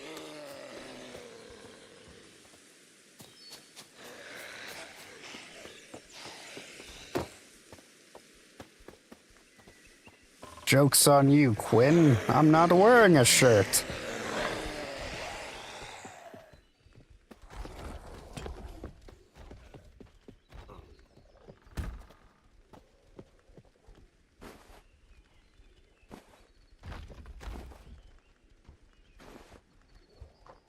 I just got a full suit of armor for free.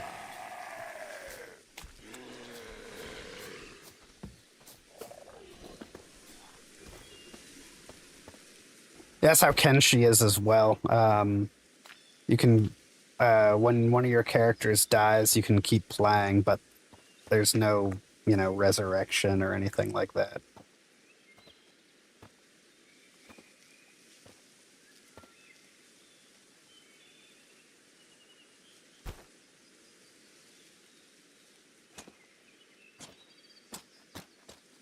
Yeah, yeah, that's exactly like Kenshi. And one more interesting thing about Kenshi is even if all of your characters die, the game world just keeps going. Like it you have to actually tell it you want to start a new game before it'll knock you out. Otherwise, the game just keeps on going with or without you.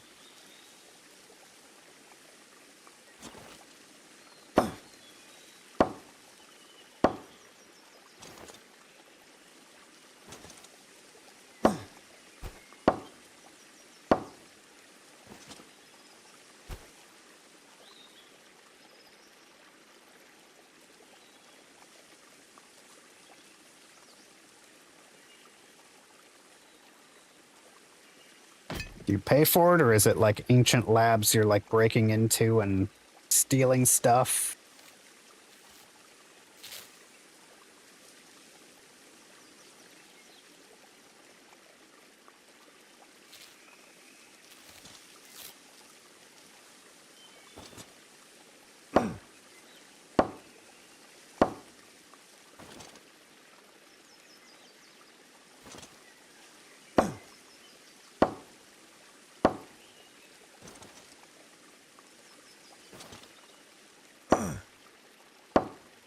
Nice.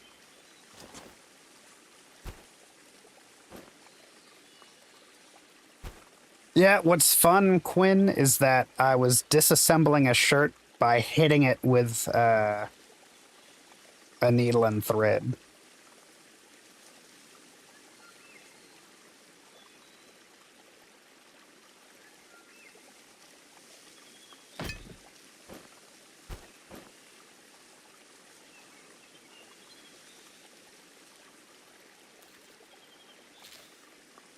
Yeah, everything that you're saying about that game makes me pretty excited about giving it a try.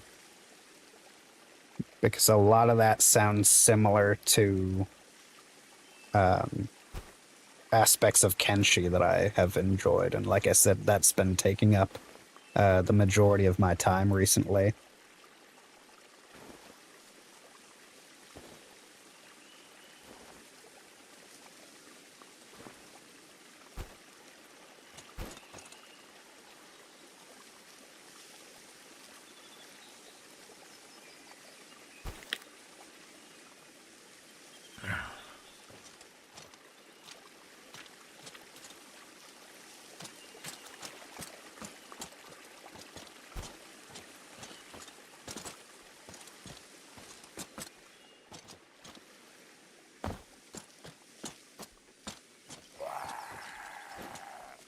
Yeah, I'll definitely give it a try.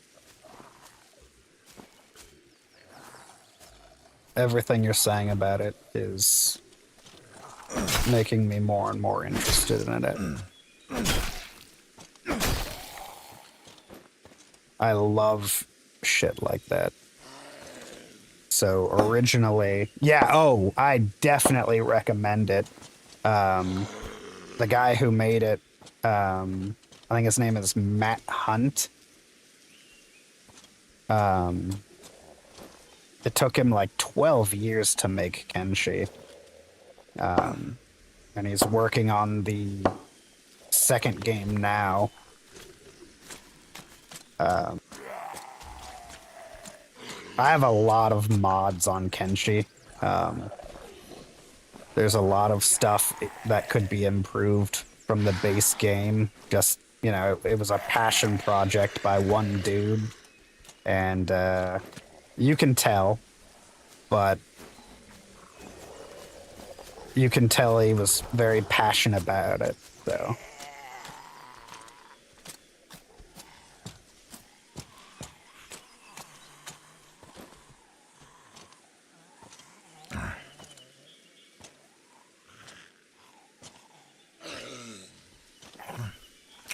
So I don't want to.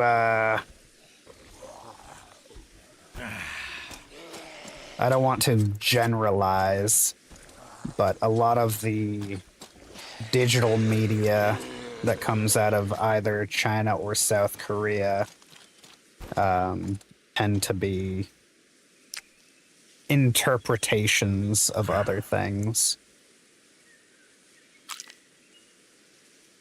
And that's not always a bad thing, but it can be.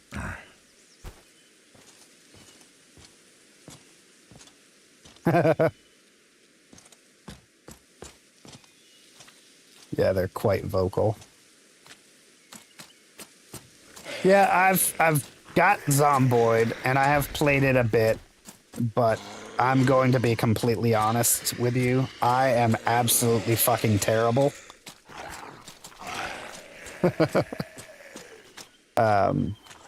I love video games, but I am not what I would call good at them.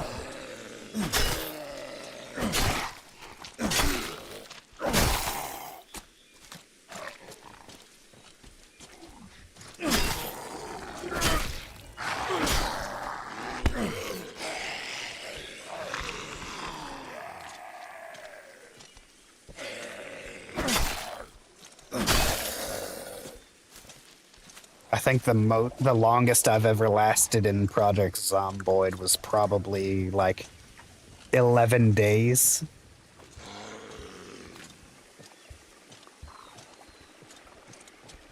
That right there is similar to a game called Vein, Vein, which is very much like Project Zomboid, but first person. One of the settings when you're starting up a server in Vein is whether or not power is on, whether or not water is running, stuff like that.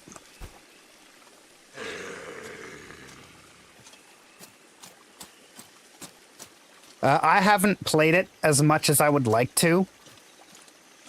And I will play it some more, but I am a man who is easily distracted.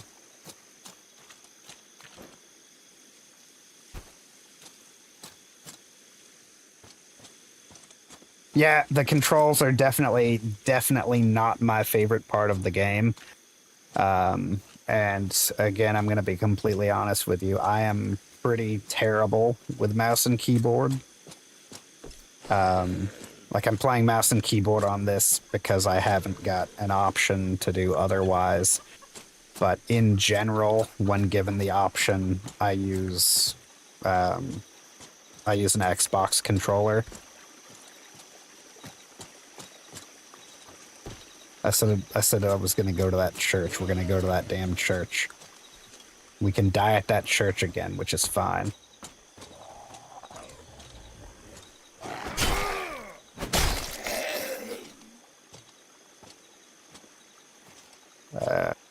Building a vehicle from scratch. I hope you don't have to know anything about vehicles to do so. I drive for a living, but I don't know a damn thing about cars. Yeah, so if it's turn-based, that wouldn't be so bad. And something like Kenshi is like real time. It's not like an action game. It's one of those games where your characters attack and defend and dodge and everything based on their stats.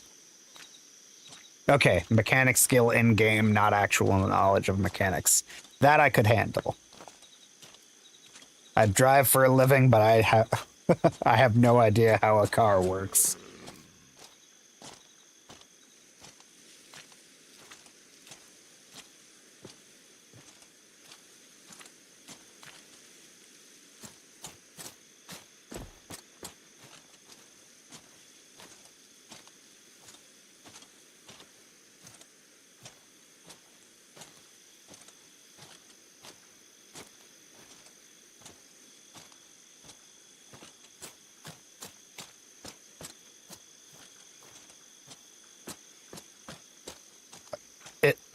It separates theoretical and practical, like as a mechanic within the game.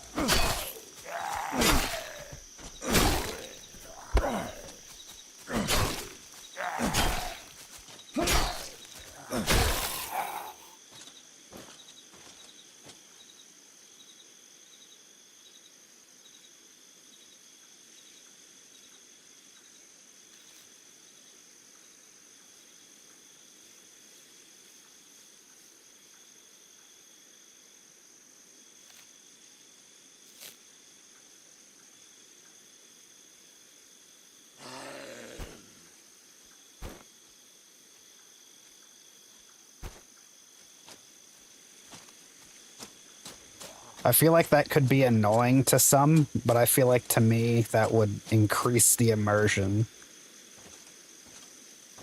Like games like that, I like to be immersed in, you know?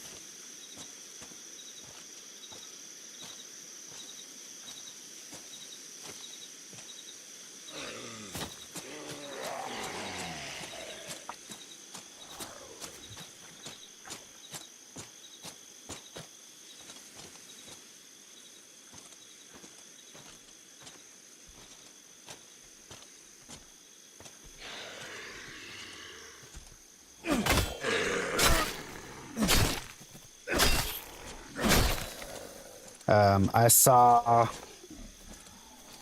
I really like, survival games. I like horror games. I like job simulator games.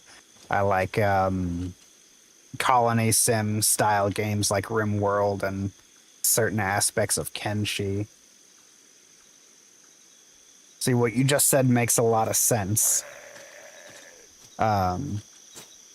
I don't know if you've heard of Fisk. He is a Swedish YouTuber that does a lot of like survival crafting games. He's one of the guys that I'll turn on when I go to sleep. He recently played a demo for a game called Online 404, I think it was. That is a survival game where your character is just a regular person, so they don't know anything. And the way you have to learn things is to look it up on your character's cell phone. Like he found some lockpicks and needed to go through a door. So he had to make his character go online on his phone and learn how to use lockpicks.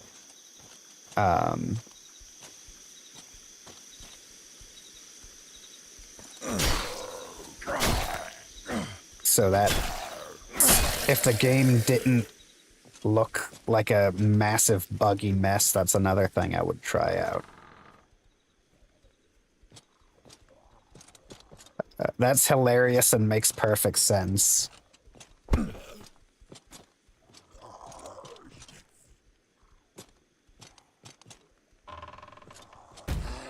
That would demoralize the shit out of me. Like I said, I'm a father myself. If I had to take out zombie children, it would probably displease me.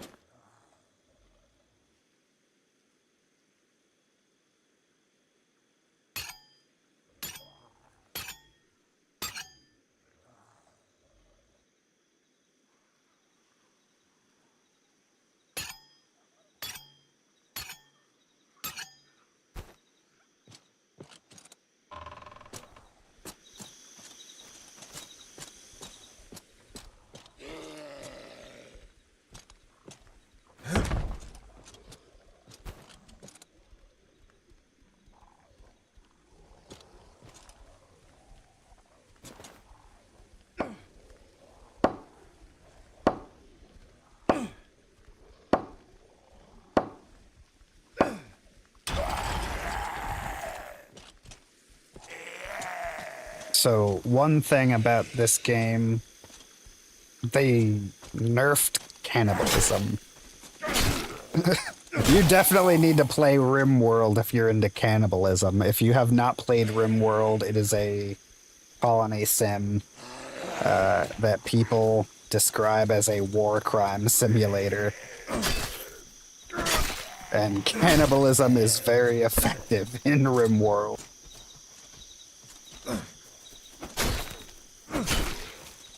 Well, there goes my sword.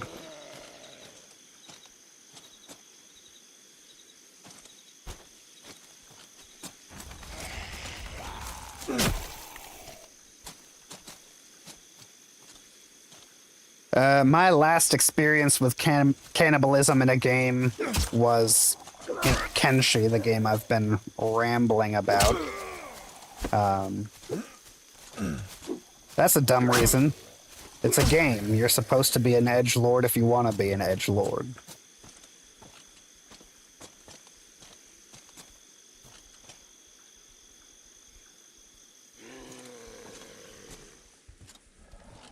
Like I was saying, my last experience with cannibalism in a game was Kenshi the other day. I got captured by cannibals, and they ate my arms and legs. And I managed to escape because another NPC that they had captured broke me out, and I crawled as a torso back to the nearest city.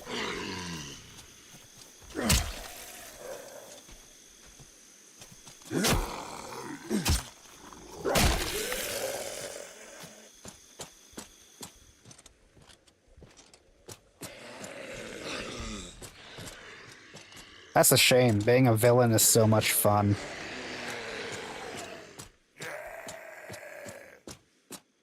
There's so many games like where you're the chosen one and the hero and all that. It's nice to be able to be the bad guy.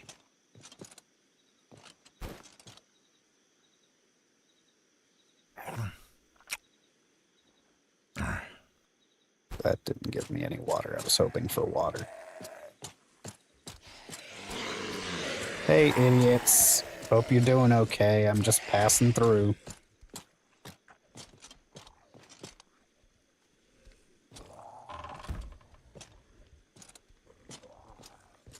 That is one disobedient door.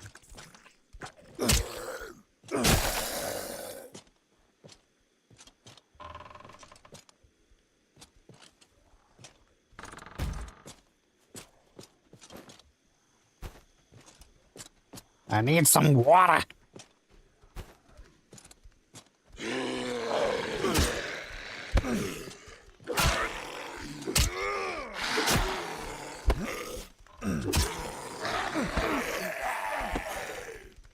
Get off me!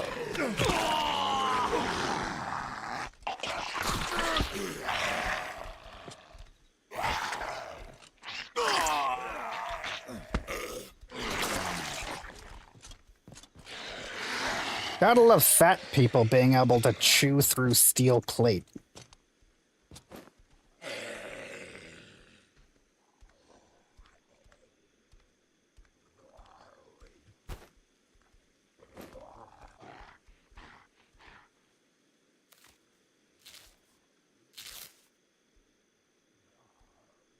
I have no linen.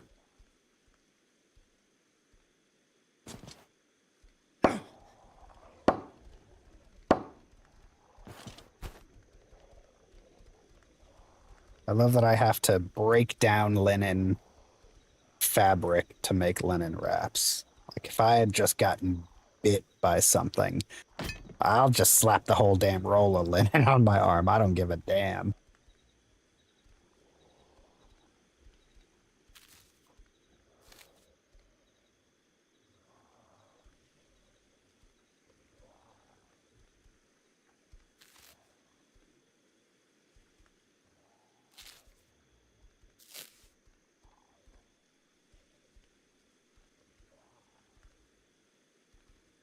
That's a bit ridiculous.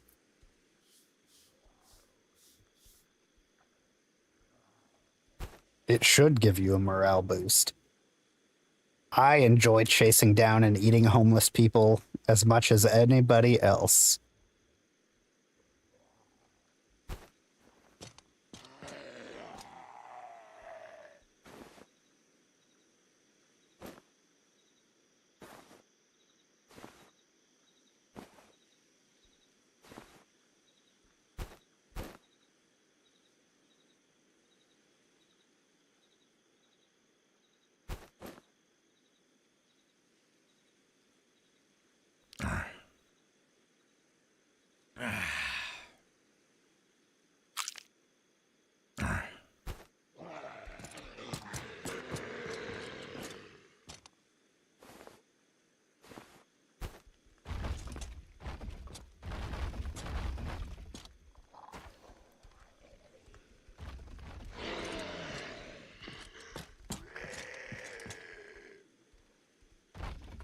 Yeah, you would think that that would give you a good boost.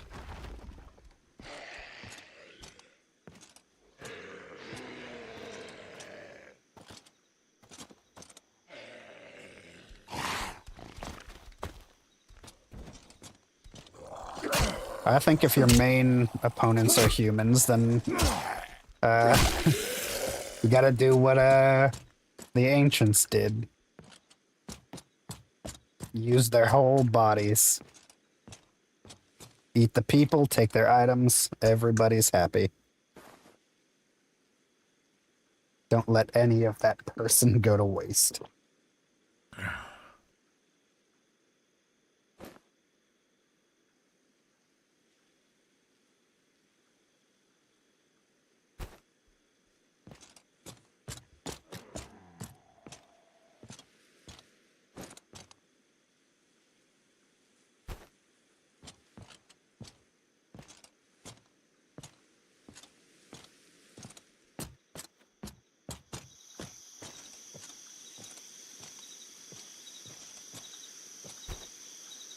Well, found the guy I was looking for.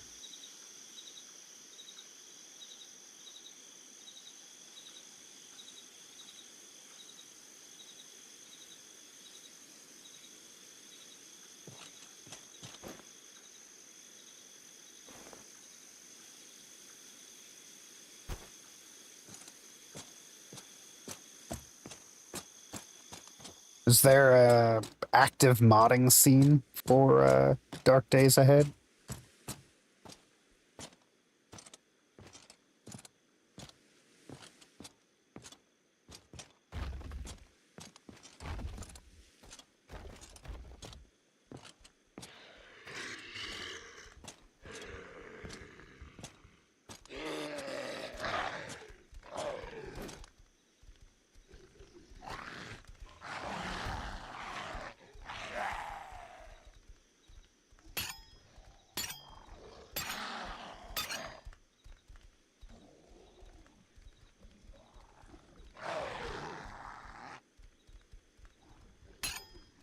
sure someone's put in a mod then that would that could take the two crates together back to their pre-nerf state.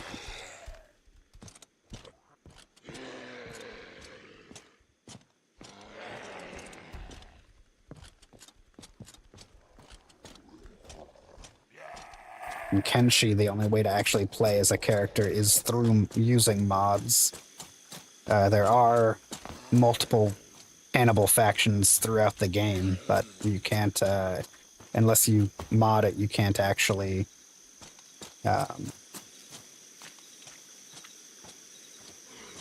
can't actually play as them. Like there's mods for that that make human meat into an actual edible item rather than just something to feed animals. Horror attractions. Do you mean like haunted houses, or do you mean like actual like ghost hunting adventures and stuff like that?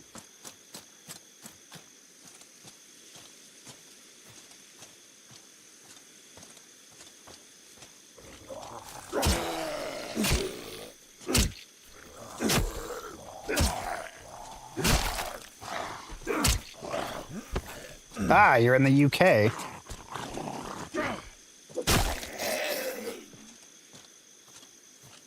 I go to North Yorkshire up in Harrogate a couple of times a year. And you're right, as far as I'm aware, um, there's only anything up there going on around Halloween.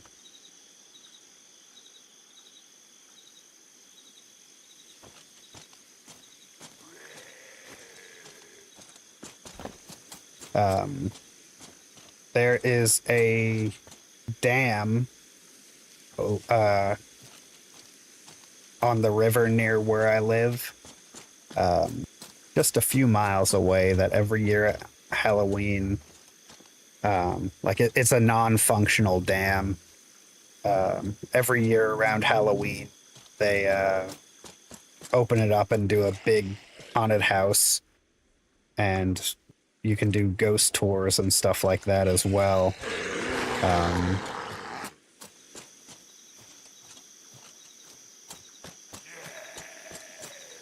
yeah, we do. There's a lot of places in the States that do ghost tours and stuff, and there's a lot of like amusement parks and stuff that do haunted houses all year round. But the best and biggest ones are still only active around Halloween.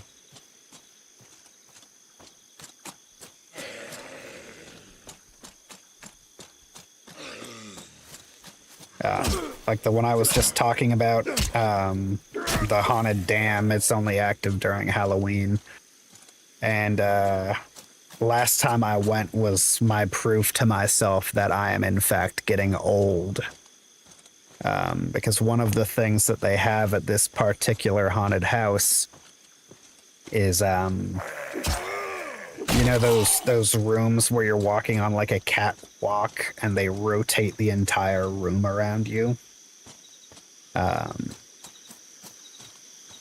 Back when I was younger, those did not bother me at all, but now that I'm in my 30s, that made me super dizzy.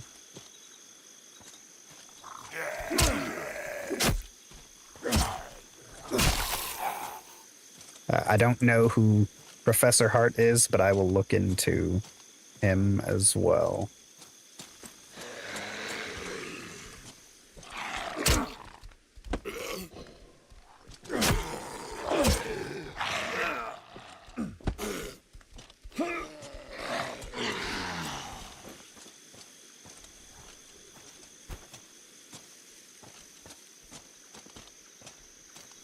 I don't know why I'm still over here. I think the only reason they wanted me here was to find the body on the roof.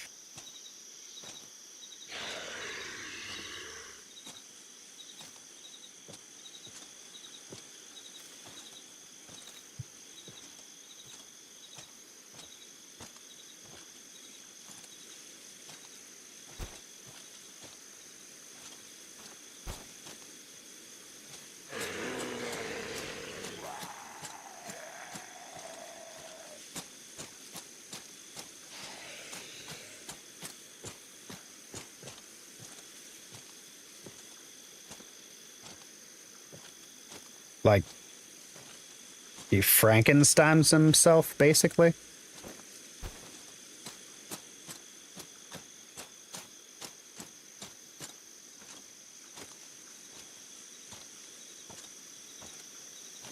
Like takes parts of other people's bodies and attaches them to himself. Is that what I'm getting?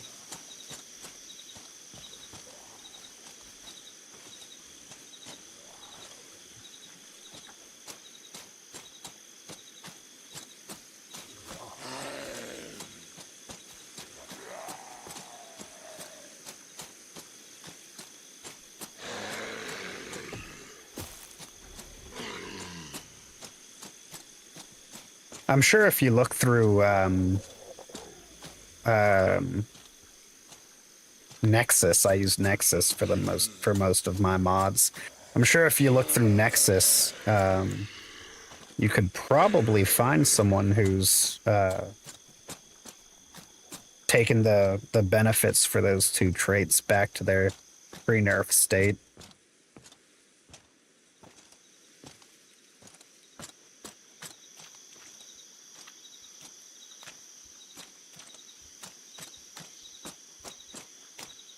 Nice.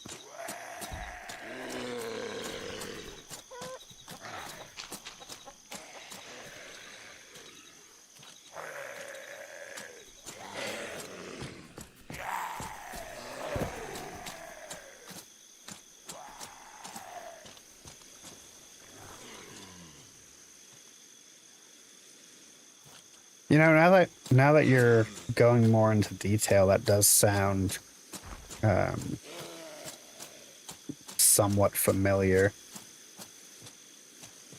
I couldn't say for sure whether I've uh, seen him in like a haunted house or if it's just my mind playing tricks on me, but the concept itself does seem familiar.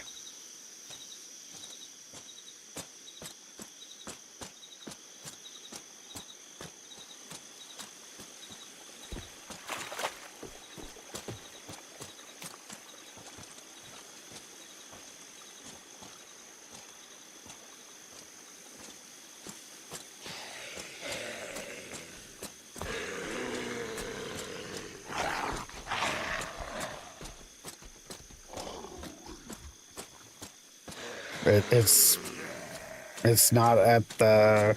Are you saying it's not at the haunted house you go to anymore? Like they changed up the theme or something?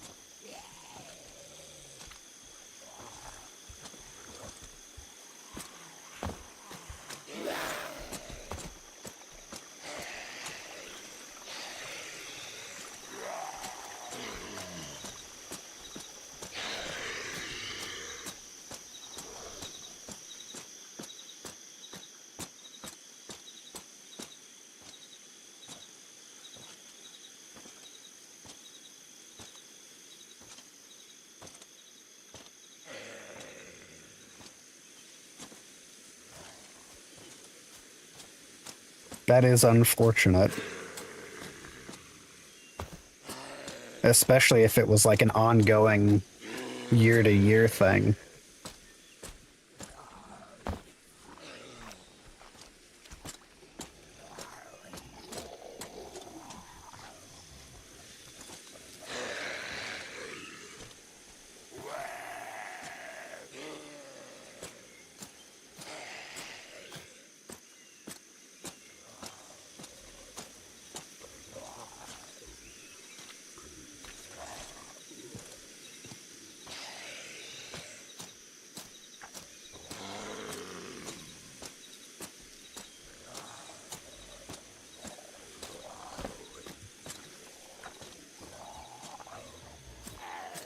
That sounds like something I would enjoy seeing, but not definitely not something I would take my kids to for another few years.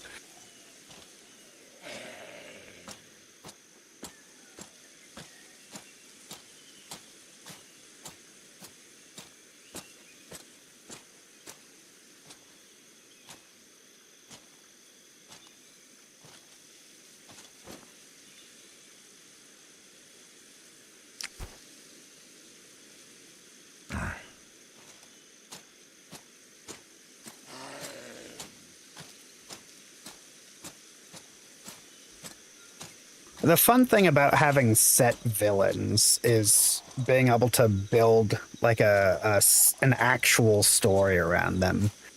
And I think that can be important for, building up the horror. Because you can go into a random haunted house anytime and they'll have all the same random shit. Like in America, it's very usual for a haunted house to have a guy pretending to be Leatherface from the Texas Chainsaw Massacre, and there's a Freddy Krueger and all Nightmare on Elm Street stuff. But I think it's important if you're trying to really build up horror to have a good story, right? So, random guy chasing you in the dark with a chainsaw, yeah, that's scary. Random banging on the walls, sure, that can be scary. That's a jump scare. But I feel like a good horror story is more important than just jump scares, right?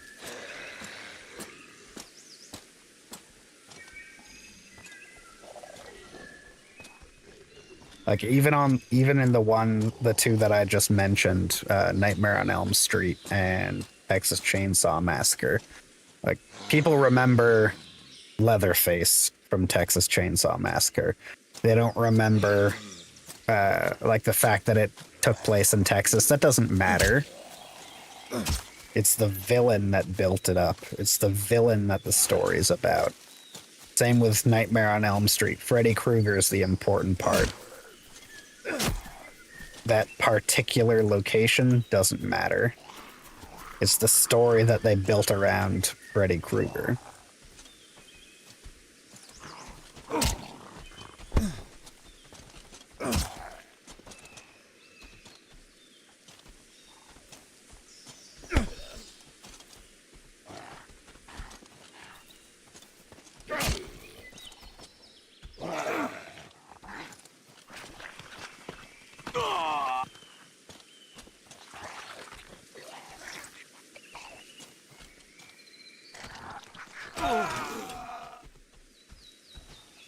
Oh no.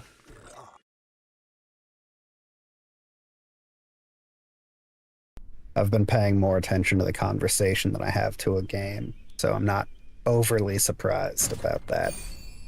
Um,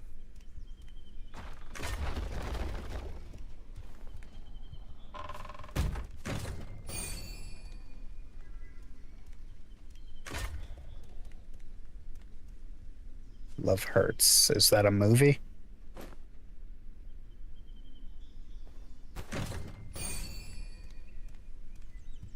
Or was that okay, Love Hurts is a movie about Professor Hart.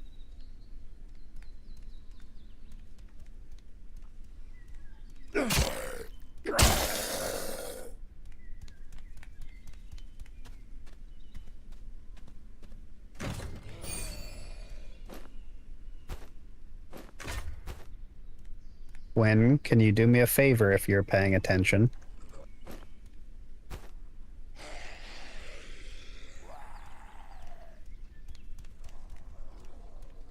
Oh, that was the attraction, like the name of the particular attraction, not a movie.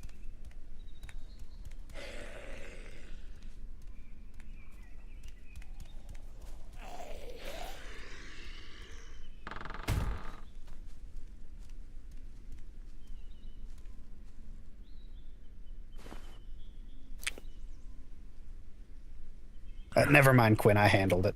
I was just gonna ask you to send me something on Discord, but I got it.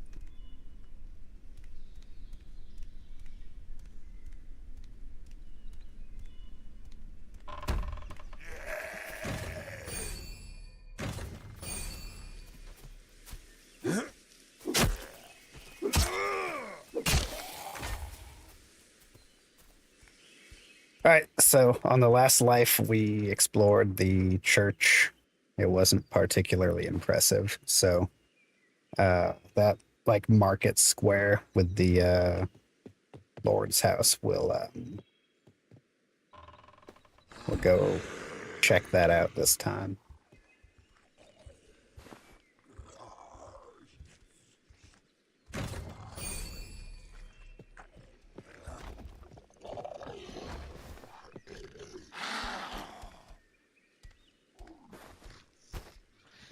I'm going to continue being not particularly careful.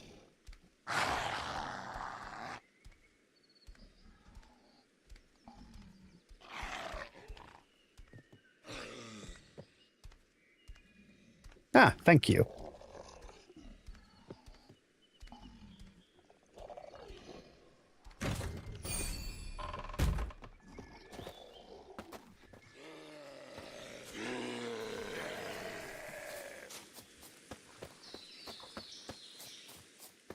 Yeah, when it said there were 2 people viewing, I assumed it was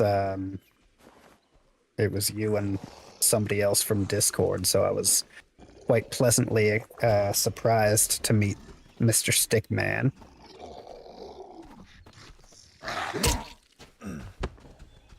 Since this is my first stream, I was actually kind of expecting to be streaming to no one. So I'm considering this a very nice day for me. I've met someone new. I've had a good conversation.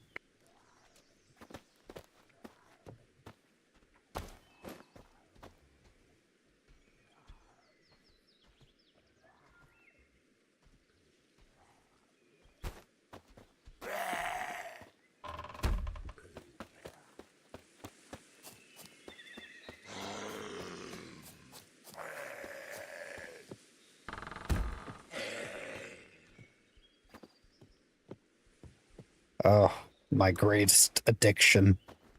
My horrible shame. Cheese. The only proof that the gods still love us. Cheese and bacon.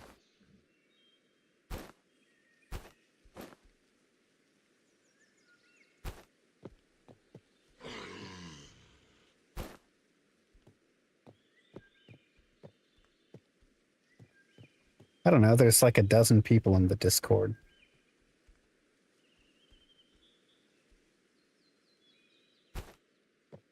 I always like learning about new games, so if you think it's worth playing, then I will definitely give it a shot. The things you've described in it remind me a lot of games that I already know I enjoy, like Kenshi and RimWorld, so I haven't even played it yet, and it's already started off on the right foot with me, so...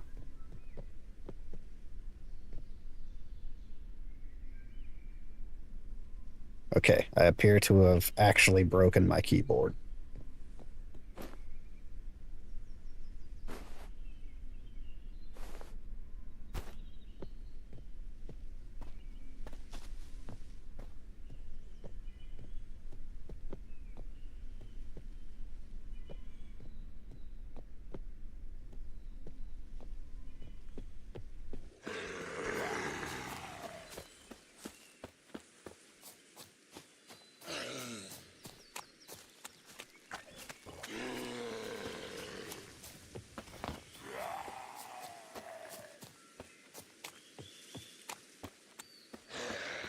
Well, I will be buying it on Steam. You've put enough confidence in me that it is worth it, that I will be uh, purchasing it directly on Steam.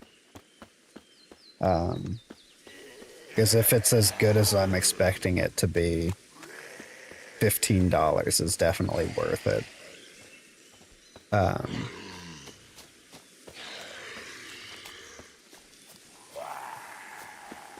Oh, I know that feeling completely, man. Like I said, I've been playing a lot of Kenshi, and I've played in the last couple weeks.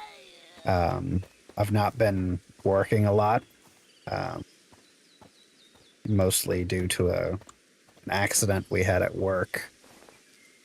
So I've had a lot of time off recently, and I have been playing a ridiculous amount of Kenshi, potentially an unhealthy amount of Kenshi. And so I've got like 300 hours in the game or something, and there's so much more that I haven't seen of it.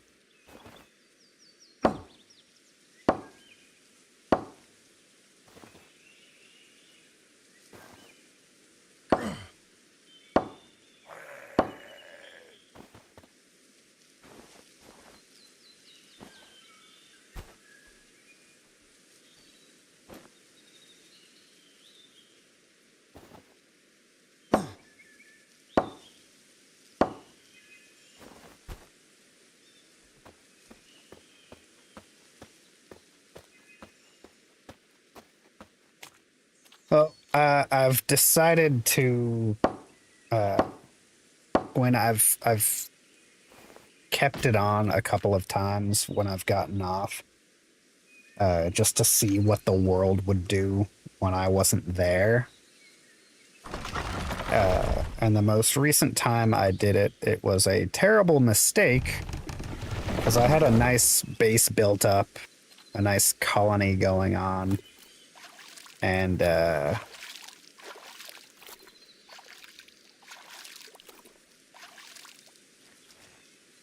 like you can completely clear it. But yeah, so I left it on to see how my little colony would fare without me. And what the hell is that guy doing? They did not fare well, Quinn. Half of my guys were dead when I got them the next time. When I actually looked at my computer the next time.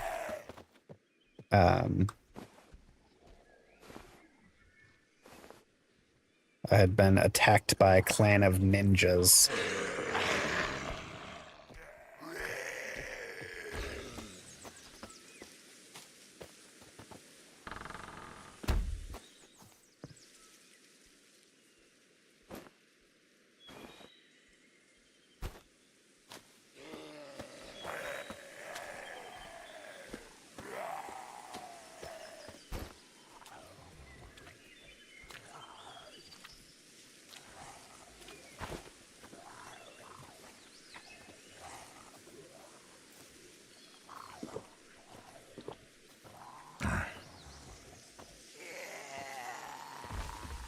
Stickman, one thing you might like about Kenshi is it's programmed with like an evolving world that's based on not only things that the NPCs are doing, but things that you yourself can do.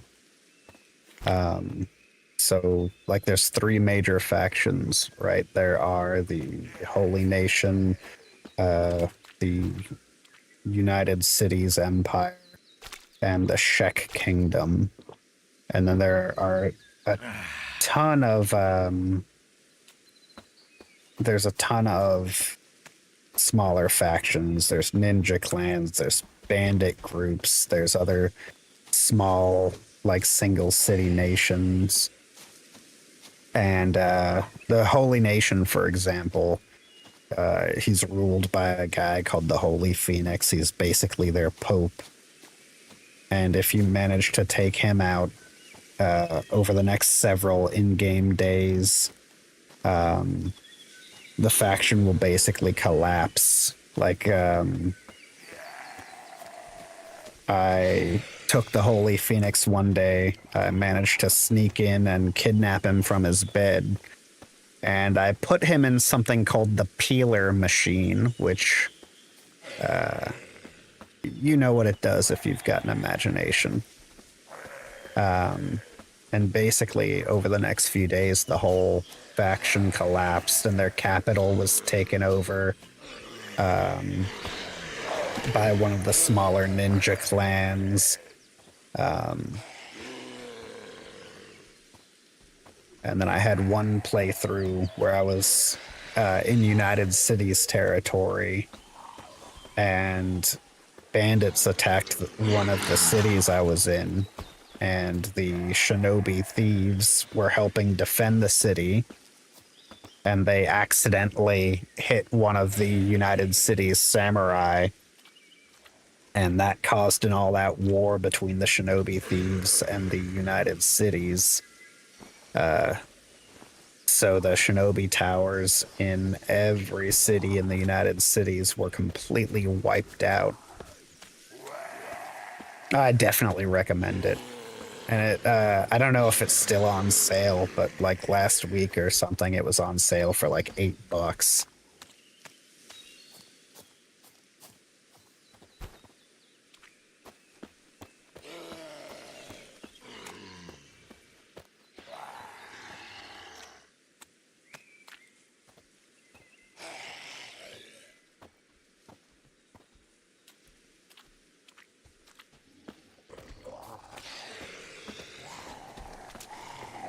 So the zombies in CDDA don't see in the dark very well.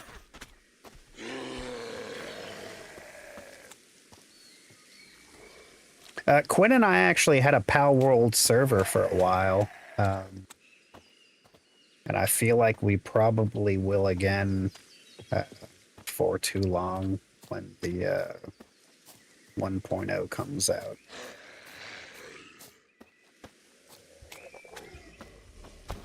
I know her sister is exceedingly excited.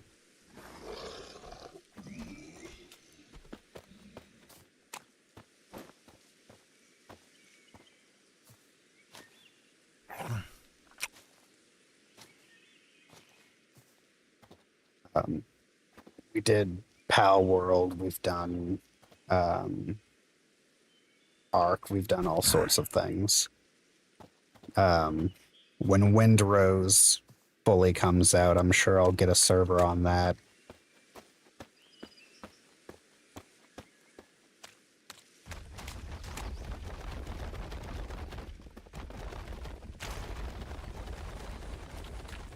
The only problem that I have with large and in-depth games is that there are...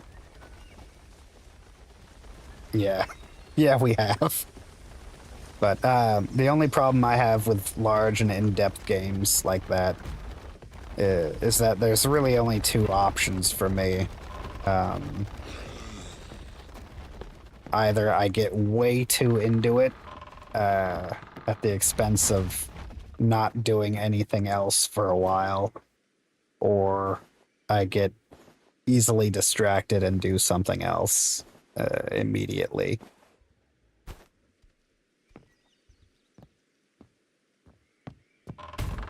Invisible zombies sounds terrifying.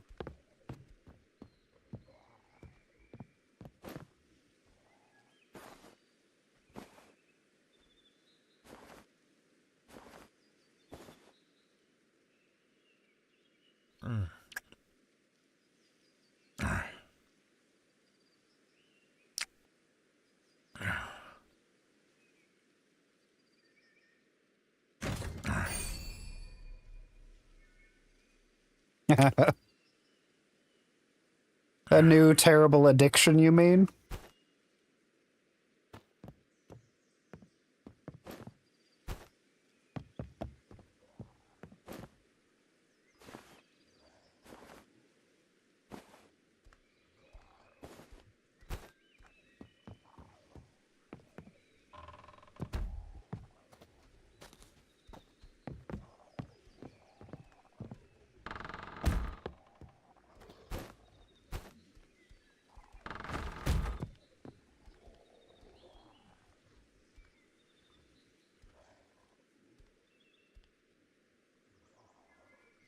Yeah, I'll say the same thing if you get into Kenshi. It feels to me like even during the night in this game, it's quite bright. And I'm sure that's a very specific development choice, but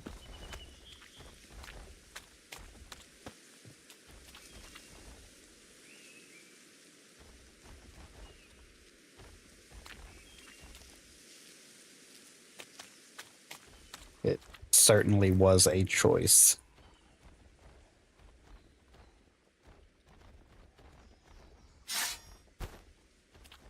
I remember when I was stationed over in England, um, in the winters.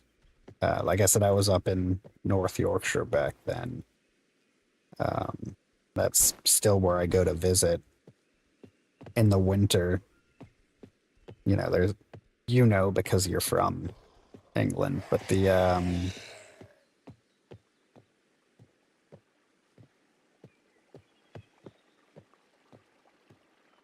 uh, the winter, there's a cup. Did I? Hmm, that's interesting.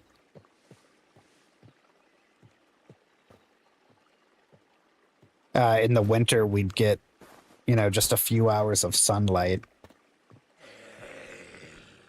Um, that was over 10 years ago. So back in my carefree youth when I did the whole clubbing thing, um, we'd go into the club and it's dark, leave and it's dark, but we'd leave at like, 5, 6 o'clock in the morning because this was, of course, pre-COVID. And you'd have, you know, 2 dozen people having snowball fights in the middle of the street. And then you go to that same club in summer, and it's sunny when you go in, and the 5 hours of nighttime during the summer, you leave in the morning, and it's bright as it was when you got in. Where I am right now, in the U.S., the current time of year, it's 8:14 p.m. right now, and it's still bright outside. The sun will probably be up for another half hour to an hour, and then it'll start coming back up at 4 or 5 o'clock in the morning.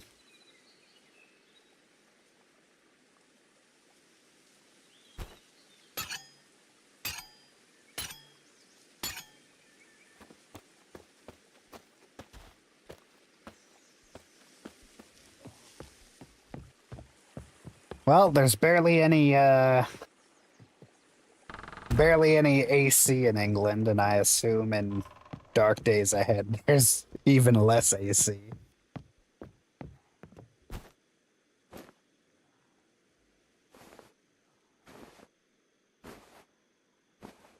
Do you have to worry about temperature in that game?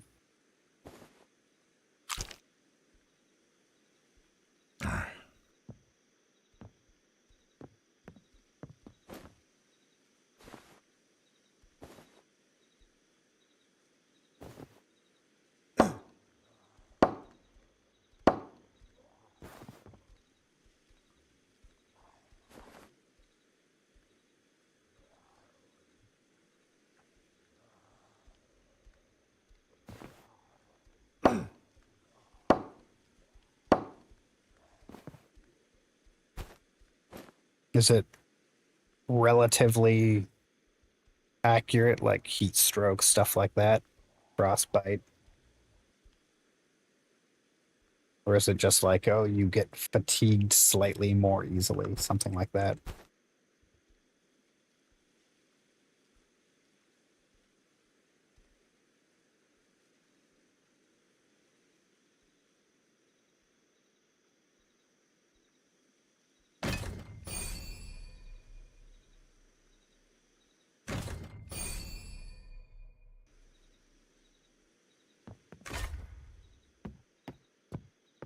So the seasons are done pretty well.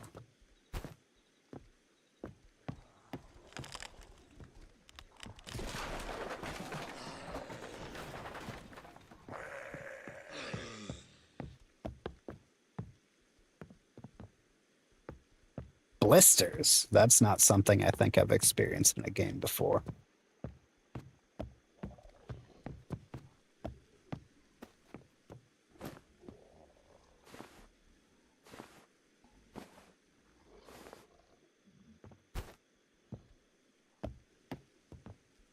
Also, this isn't something I thought I would experience in a survival game. I have so much food that I'm overweight.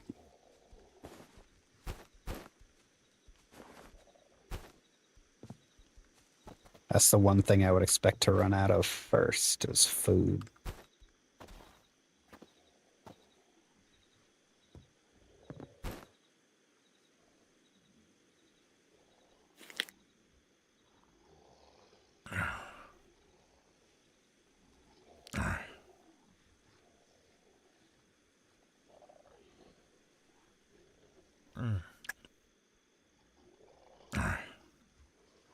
I imagine that would make you more vulnerable to attacks, though. Yeah.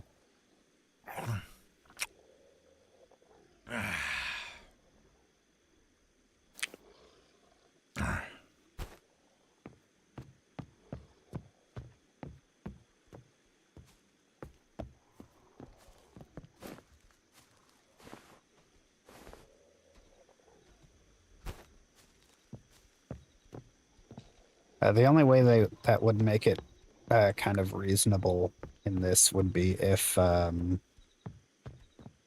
none of the loot or anything respawns and there's a finite amount of it.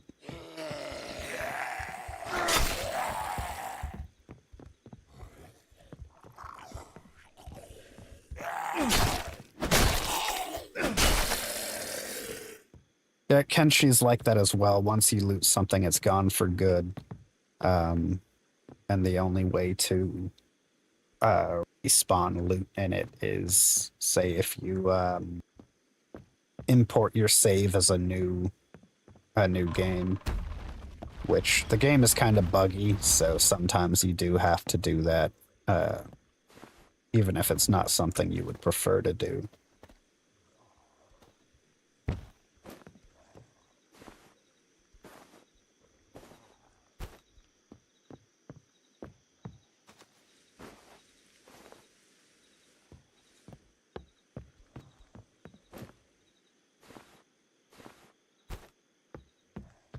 With the way the food is working in this, with it being fairly abundant but going bad, I imagine either we'll have to beat the game rather quickly, or oh, I have a stomach ache now. Lovely. I imagine you'd have to either beat the game rather quickly, or they'll have to put in like some sort of farming mechanic or something. Um,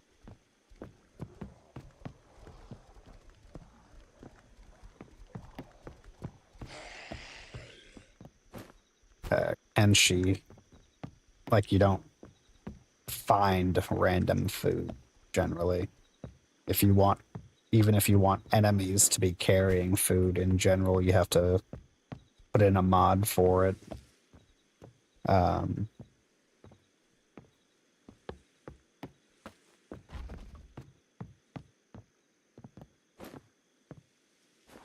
I haven't seen anything about preservation in this, except maybe if I were to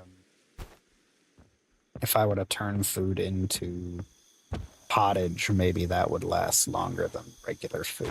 I just picked up a damn table instead of an onion. I feel like a clever boy. Oh, chair, not table.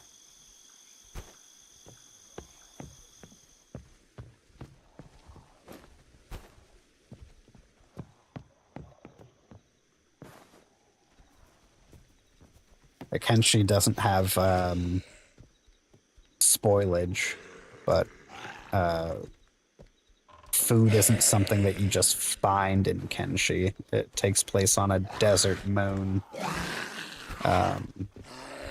Well, mostly desert.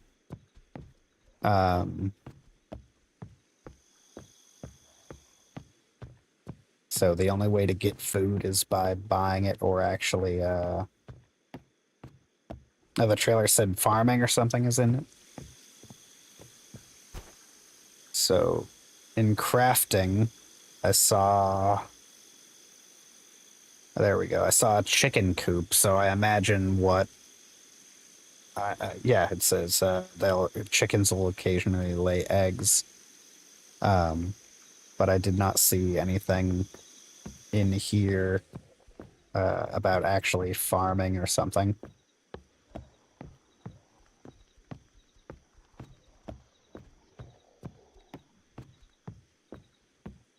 Yeah.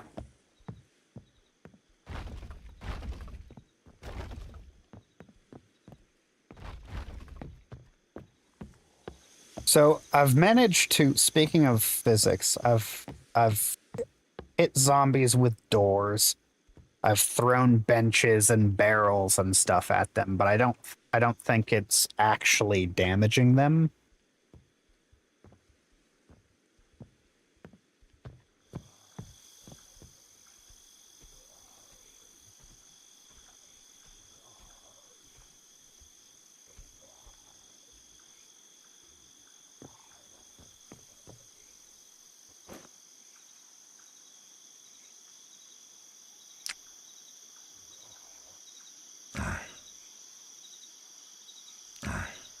I know fall damage can definitely hurt me.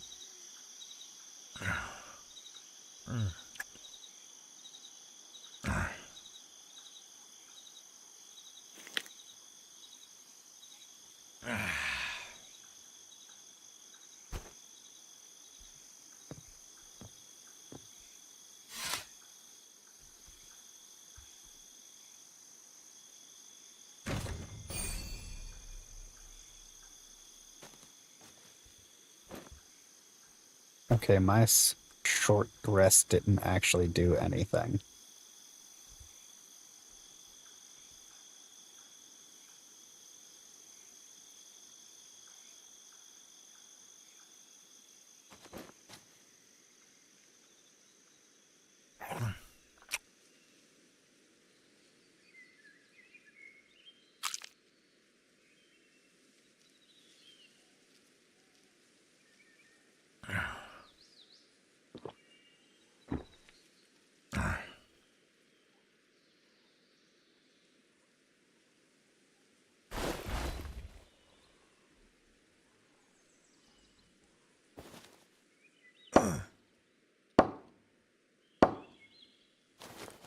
Yeah, I'll definitely pick it up. Thanks for the recommendation.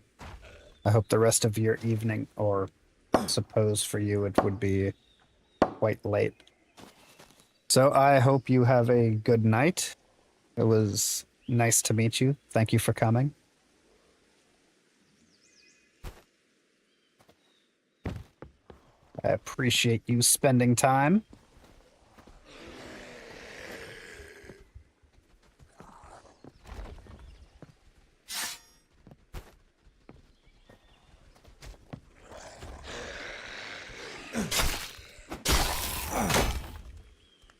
Sausage.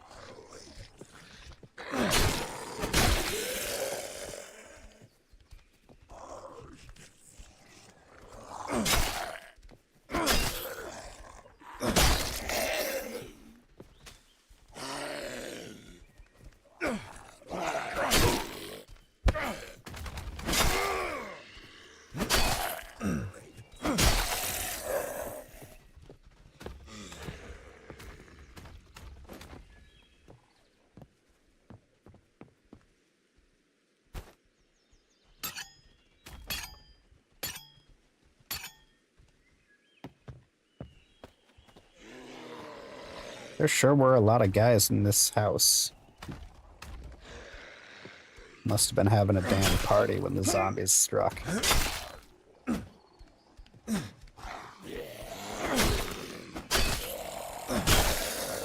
Yeah, I need some bacon.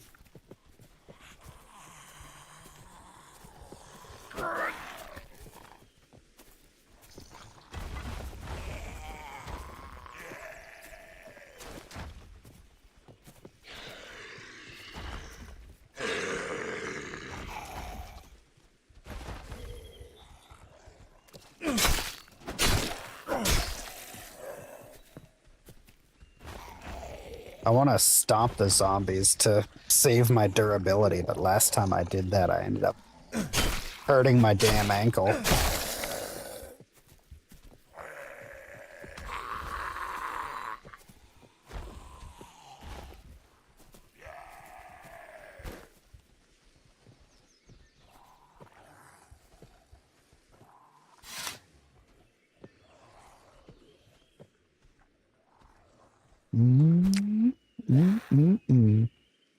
A whole wheel of cheese. Delicious.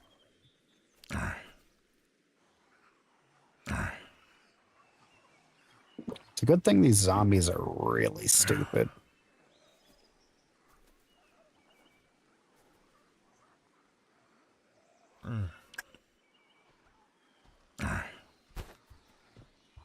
Ever since I started talking, I haven't been actually paying much attention to the game. So...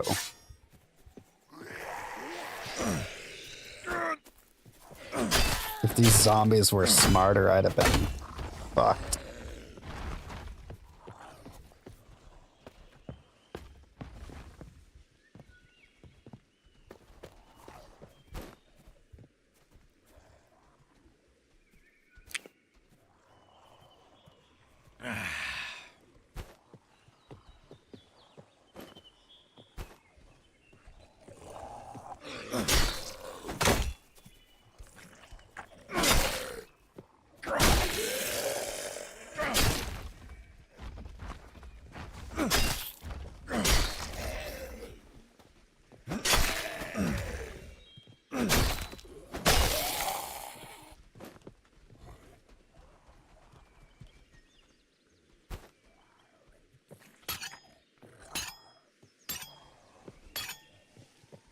I should probably get a fire starter and actually do some of the objectives. I've just been running around like a crazy person.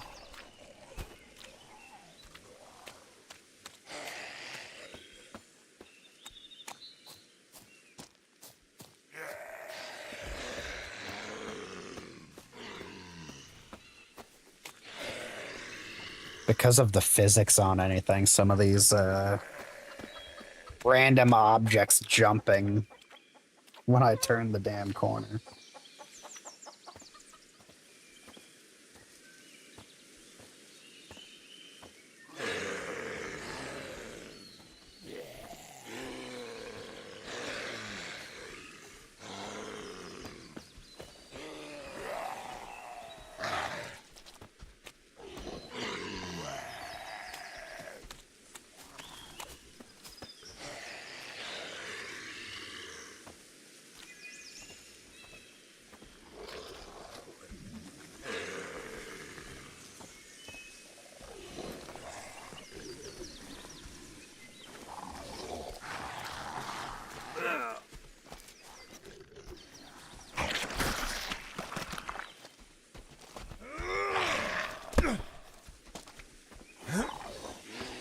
That push didn't do shit.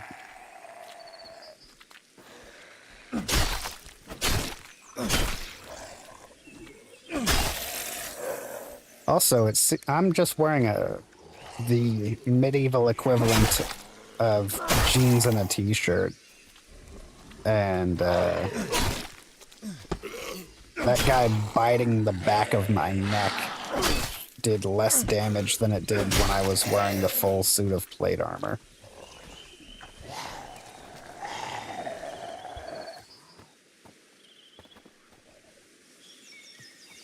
So it feels like they may have messed up the way armor works.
I can't remember. I think I fixed the well this time around. And then I'll start a fire and... did I fix it? Can't tell from here because it hasn't loaded in. Okay, there it goes.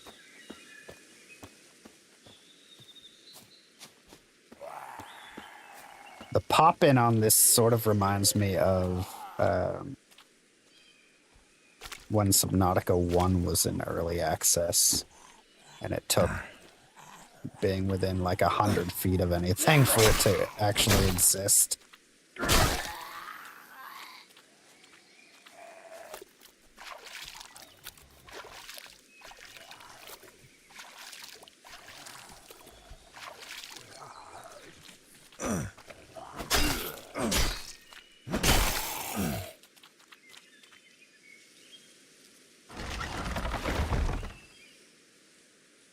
So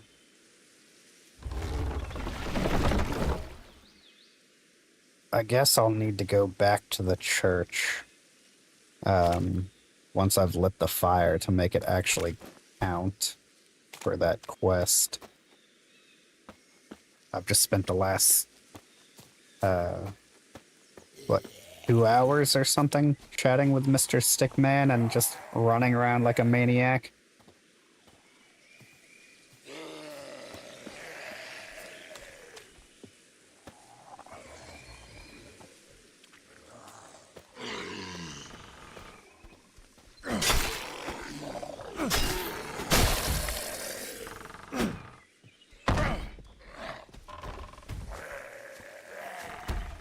So many zombies in that damn house.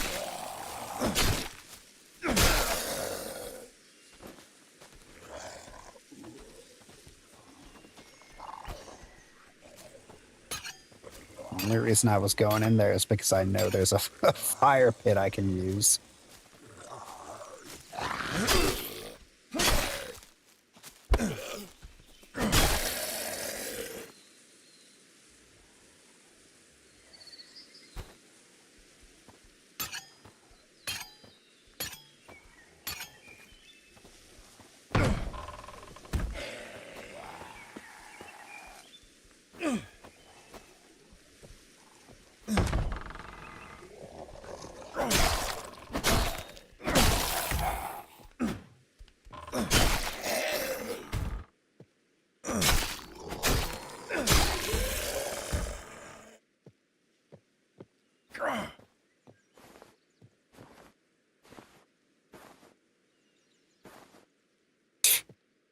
Zombies. I don't know whether I'm proud or disappointed, Quinn.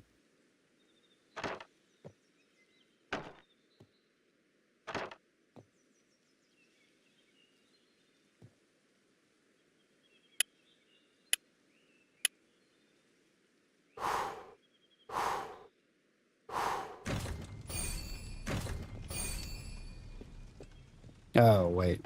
Damn it. That's right. It wasn't just lighting a fire.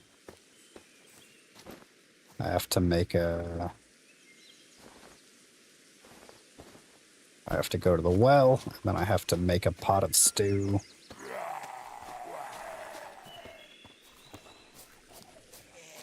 And then it'll make me go to the church and everything.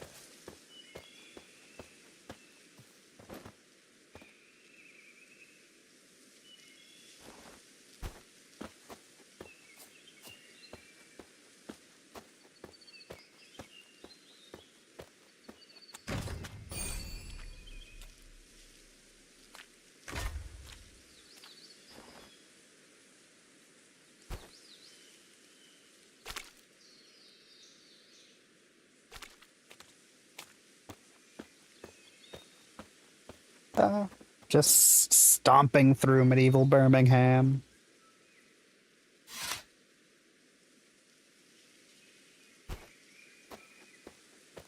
Weighed down by the weight of my dinner.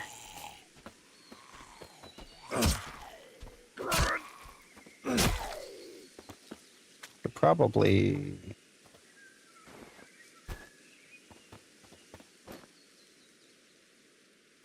get some stuff to hold my soup in if it's gonna make me make a pot of soup.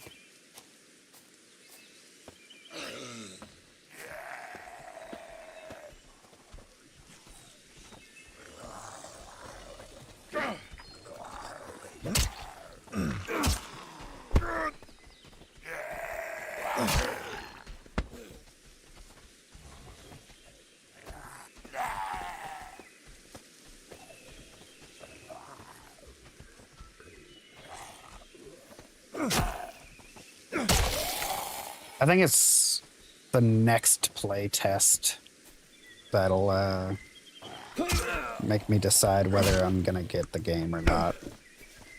I think the next play test is supposed to have multiplayer, so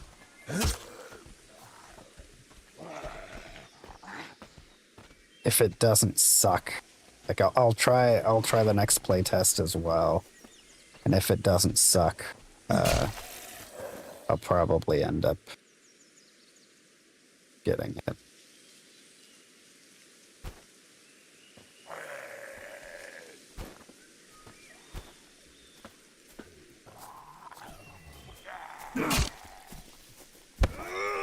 This game has a lot of potential. The devs just need to, you know, act on it.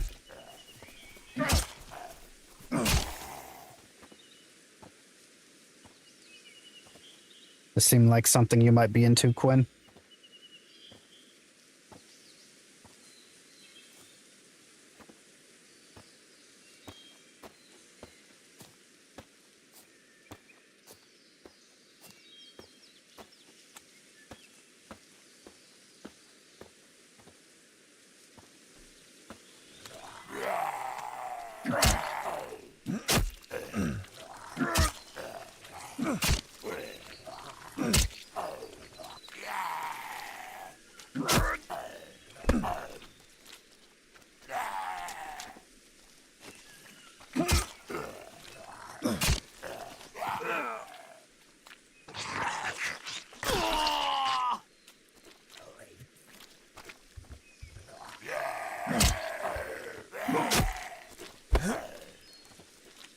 Yeah, they're supposed to be doing co-op.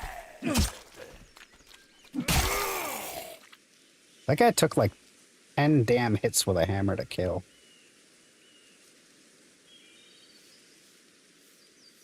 My guy is tired and carrying way too much.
So when they do another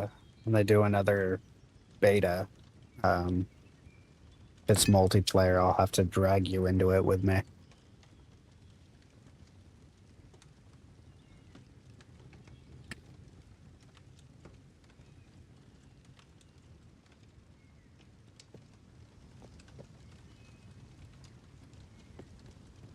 Downloaded a bunch of demos and stuff for the Steam Next Fest or whatever that was just going on.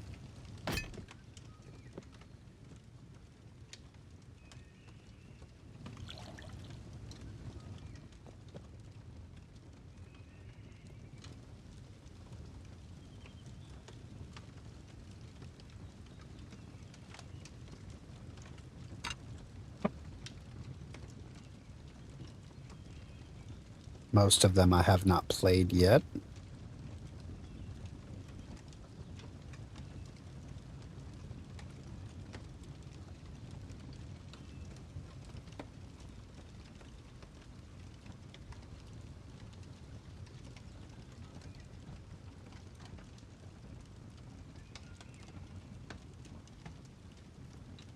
Damn it.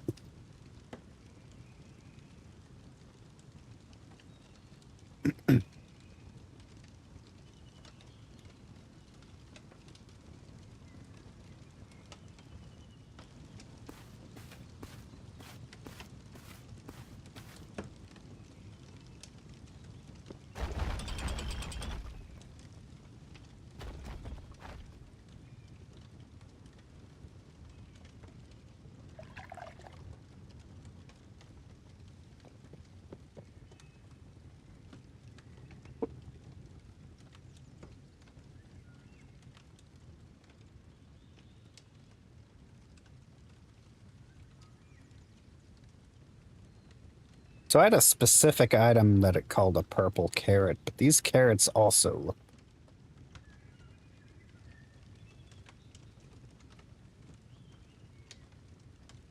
So I want to know if there's a difference between the carrots that look purple and the purple carrots called purple carrots.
That seems like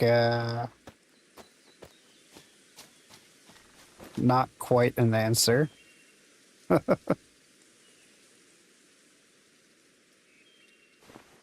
It's an interesting fact, but it definitely does not tell me the difference between a purple carrot and a carrot that is purple.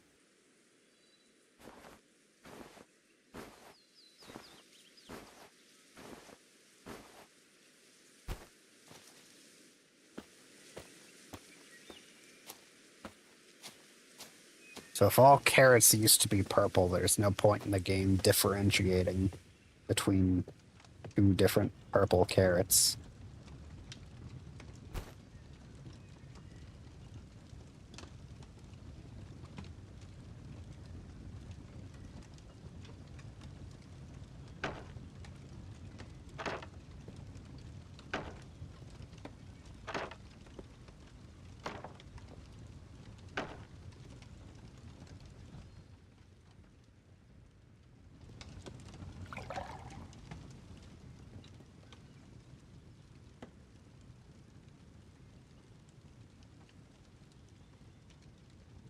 Is that something you know just off the top of your head, Quinn?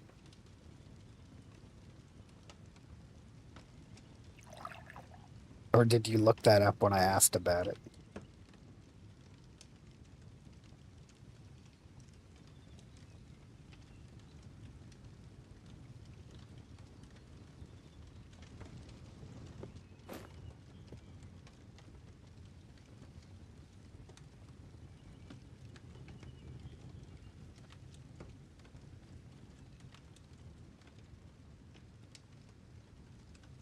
Please tell me that's something you've known your whole life.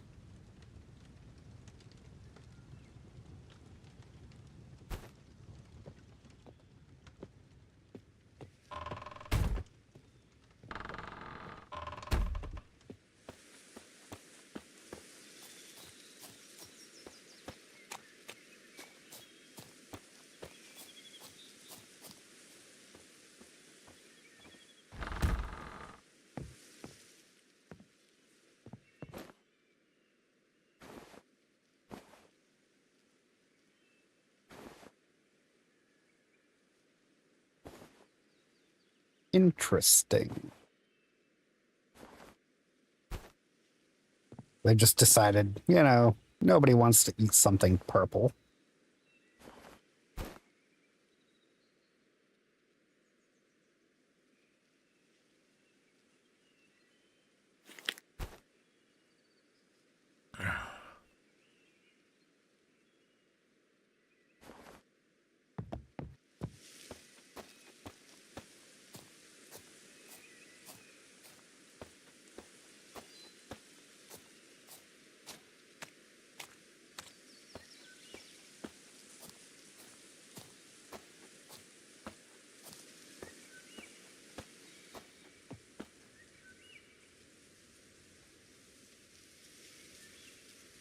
Okay, stomachache means throwing up on the floor.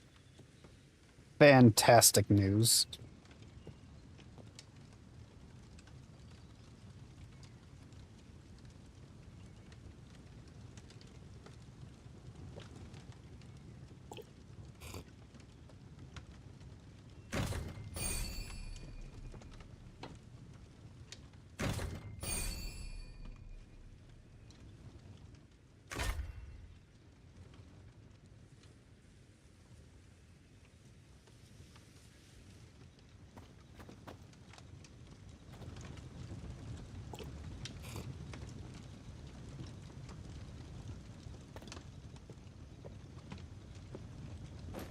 All right, let's empty some shit out of our pocket. We're very overweight.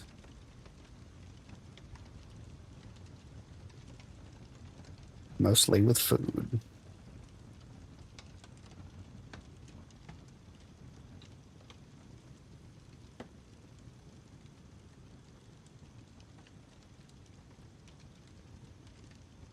See, the purple carrot doesn't even look purple. The regular carrot looks purple, and the purple carrot's like gray or something.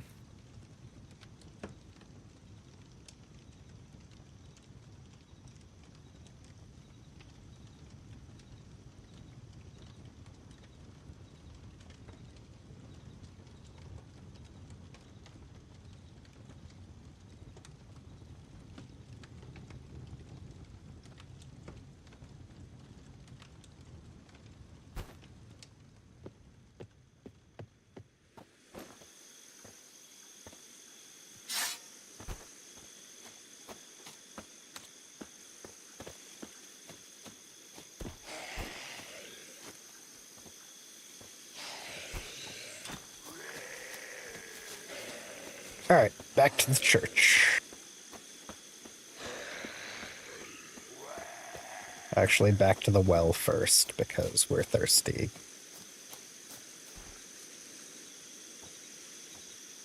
And we probably smell like freshly pickled asshole.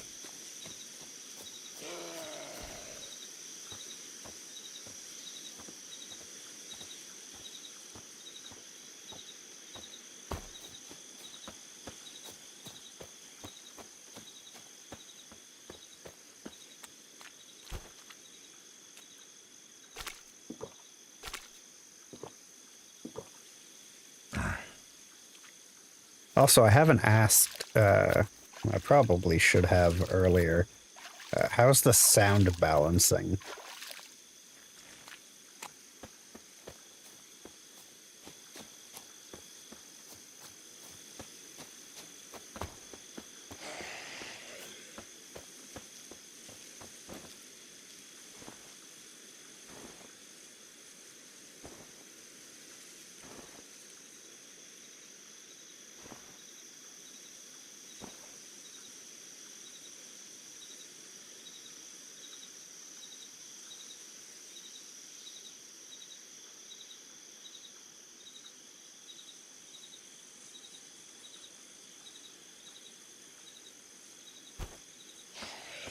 Excellent.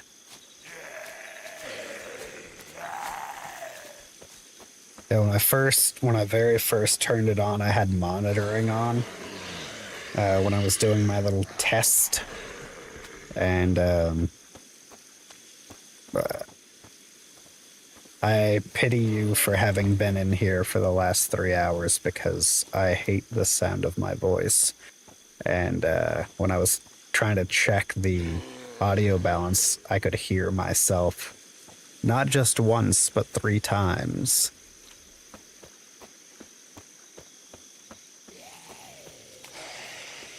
I might be able to fix the chat delay. I left most of the stuff on the default settings for YouTube, but I'm streaming through Streamlabs OBS, so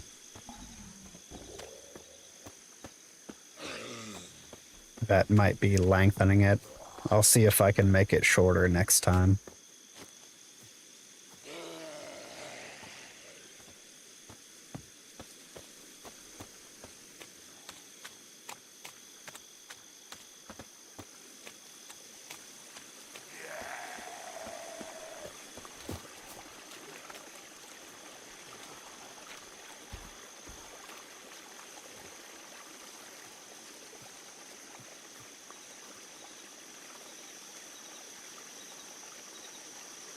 I'm here, I might as well go to the forge.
Silly medieval peasant can't even rub a rock on a sword, all right.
I'm exactly how you need to be in the zombie apocalypse. Ansless.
You jerks, I just opened that door.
Oof. I'm about to be one dead peasant.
I'm sure she's got some booze in here I can drink.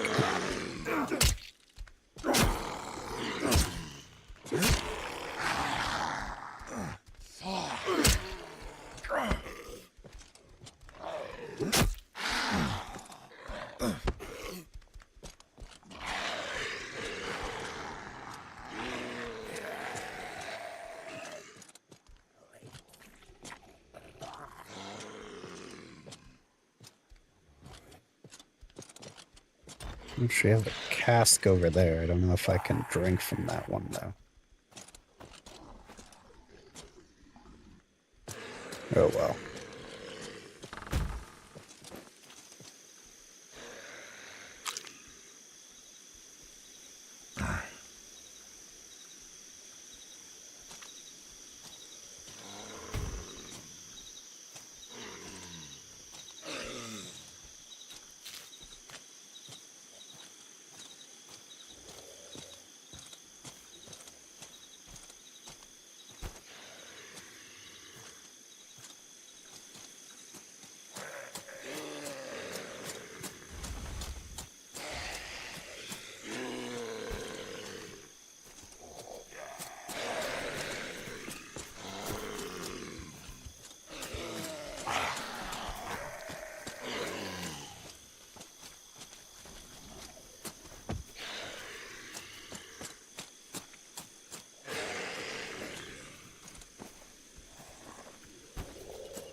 There was ointment in there that I could really use, but I'm not gonna stick around so I can get it.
I was gonna try to repair the well real quick, but I don't think I have time for that either. Since my current goal is just to try to get these 2 little missions done.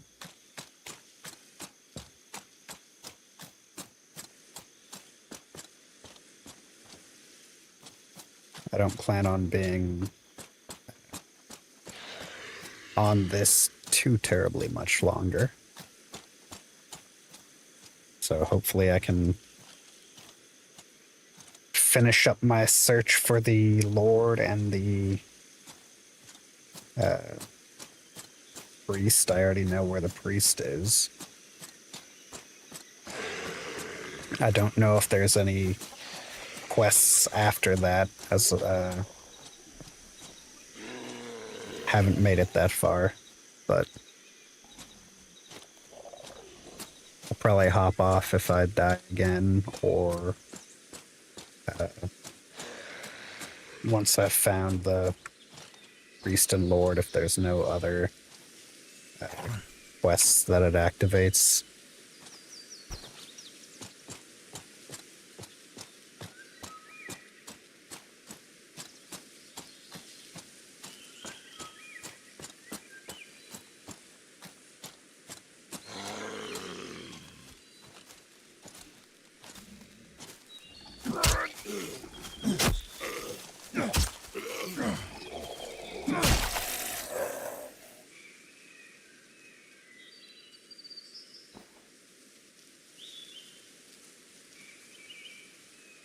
My guy is exhausted.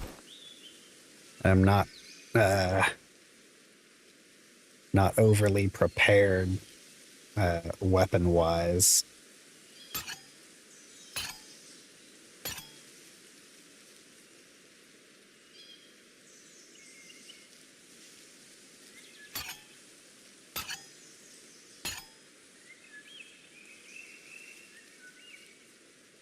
Wish I could find an actual spear, not just the pitchforks I've picked up previously.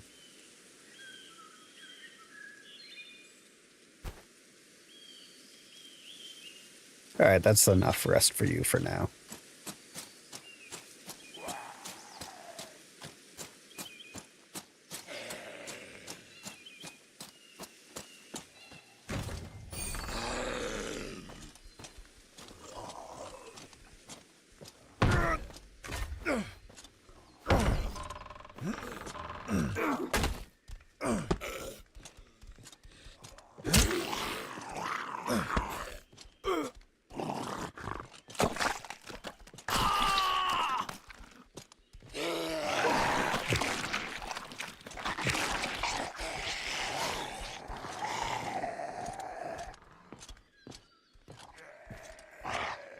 Very impressive that these peasants, zombie peasants, can just chew through steel.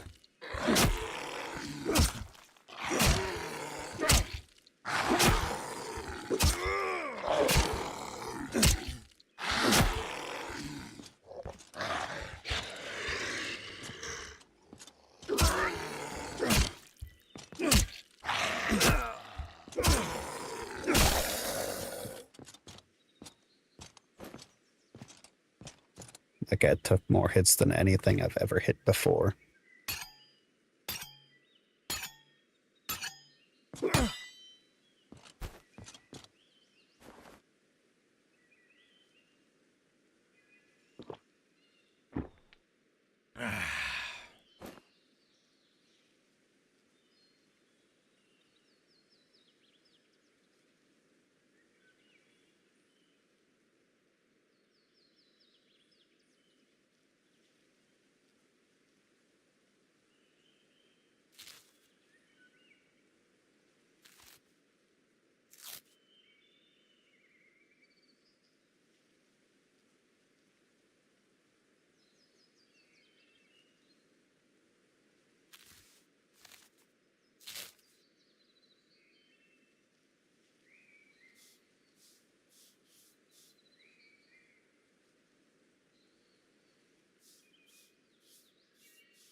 This this is how you survive a zombie apocalypse. Gloves, boots, and hat. That's it. That's all you need. Gotta make sure you bring your sensor bar from home though.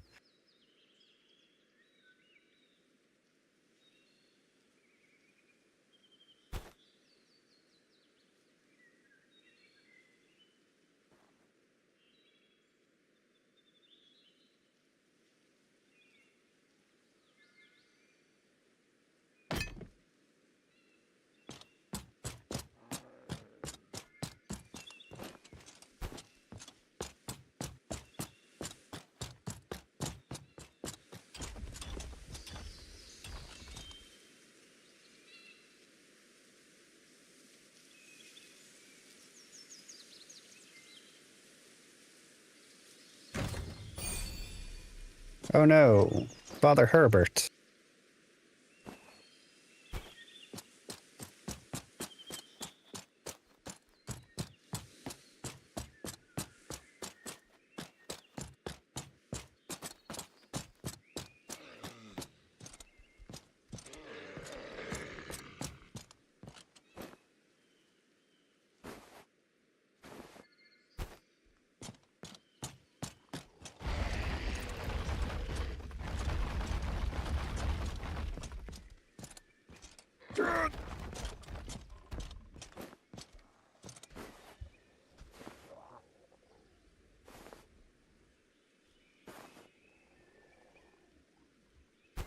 Shame I can't wash myself with ale.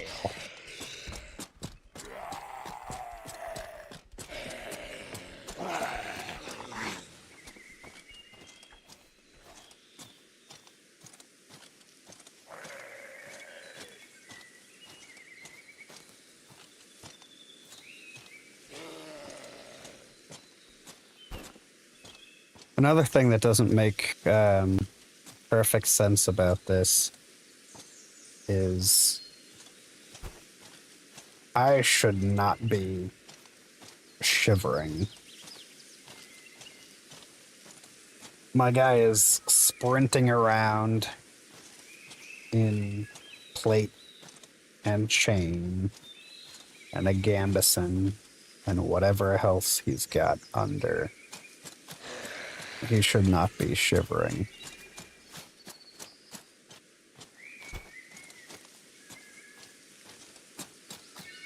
Feels like my guy was actually warmer in just the linen coat.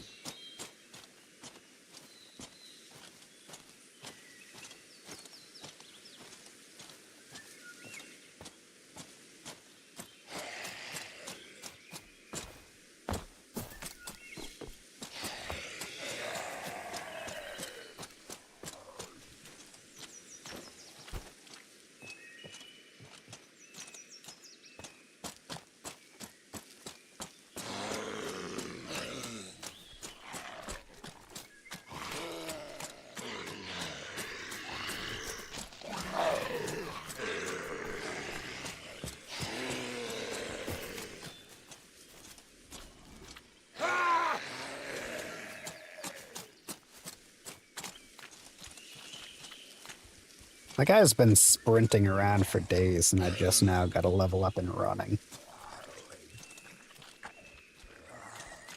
Better late than never, though, I suppose.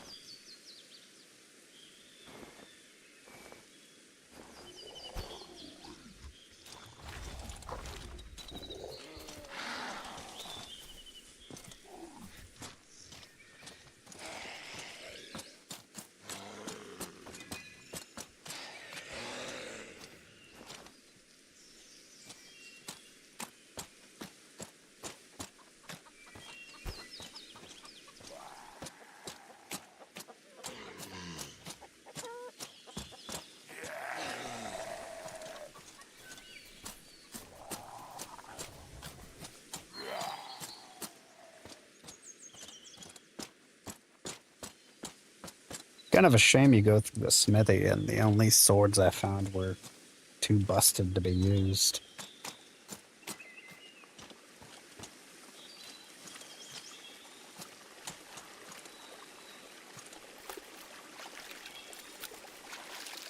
the full suit of armor is nice, but it doesn't feel like it actually protects any better than the linen. So it would have been more useful to have picked up some decent weapons.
Oh, nope.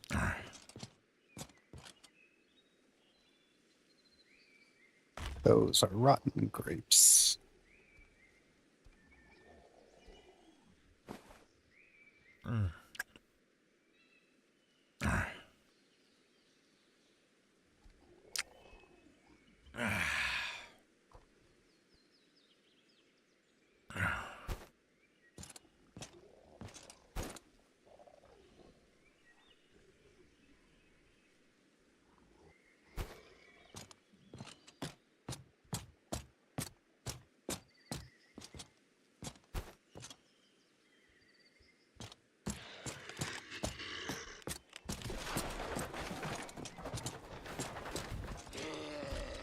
What are you idiots doing down there?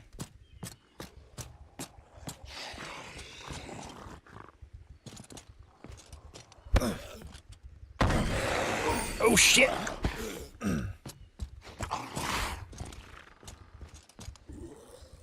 You know, I was not expecting half a dozen people in the Lord's bedroom.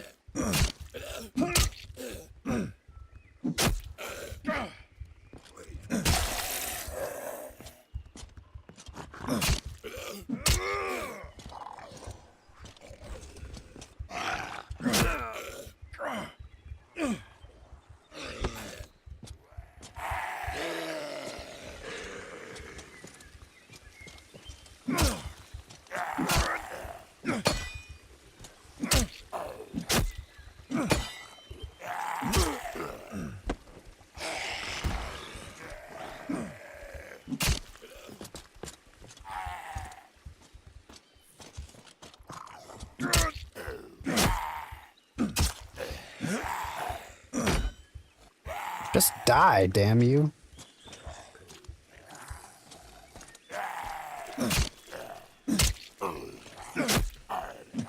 You know, I guess if you are about to die, hanging out in the fanciest room in the house would be the way to go.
Finally, easy Pete.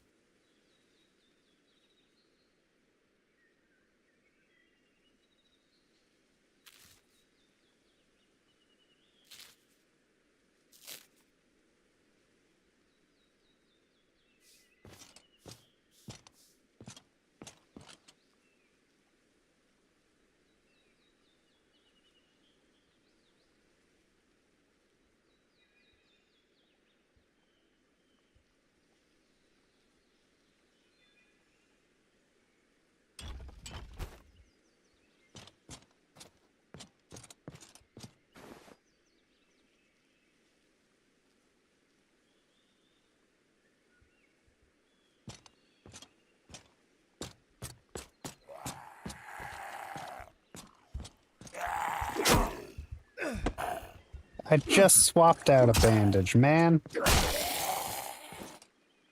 I just swapped out this exact bandage.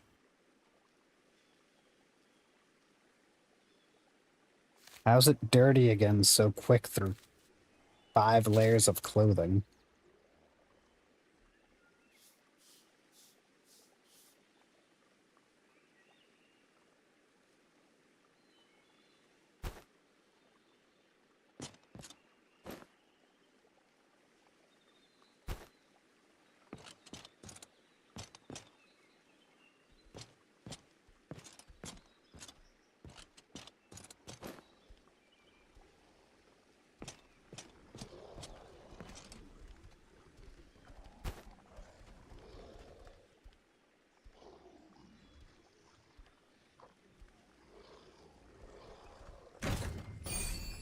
Letter in a fine, educated noble's hand, no doubt scrawled by Lord William before his departure. You expect it contains a great deal of exciting, descriptive prose recounting the final days of Birmingham. Unfortunately, you can't read. Just like the rest of the people in Birmingham.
I know last time I was in here, there were beds I could have slept in.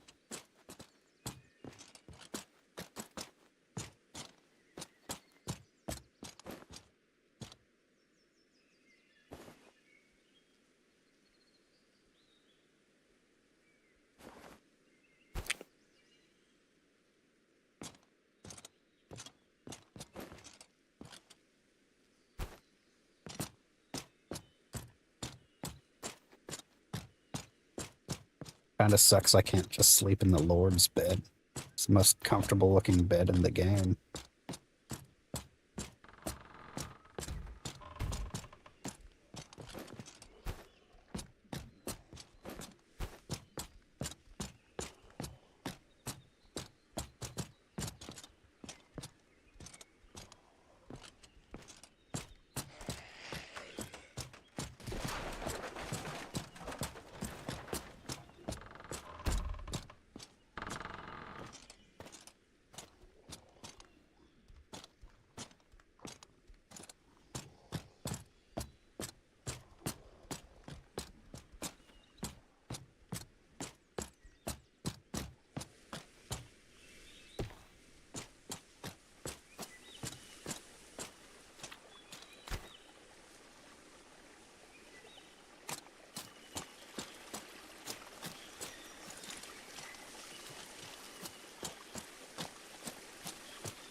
I'm sure this has got to be the end of the demo.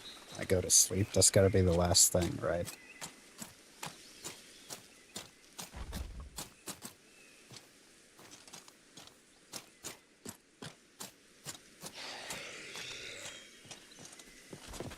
It's already had me explore the majority of, like, any place of interest in this town.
Must call that guy a super peasant. He hasn't even got straw on the floor to sleep on.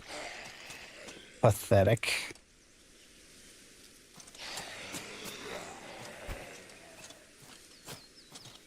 There are beds marked on the map in that fucking manner.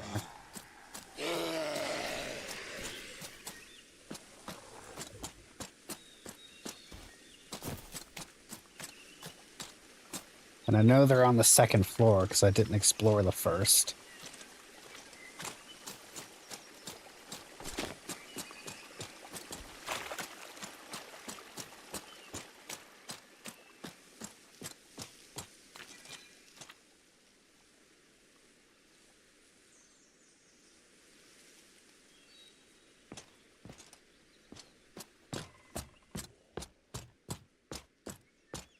There we go.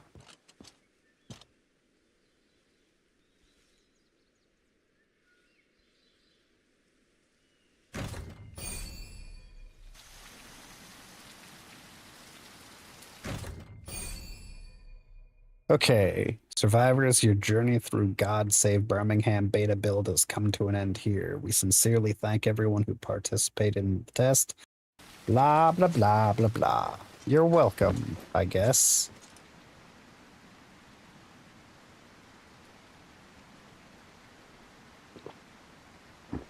It's pretty good, I guess. It's got potential for sure.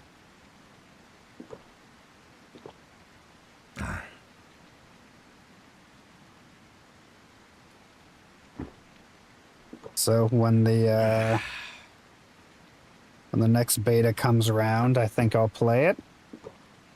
So that'll be fun, I think. If it does end up being multiplayer. But for now, I shall call it.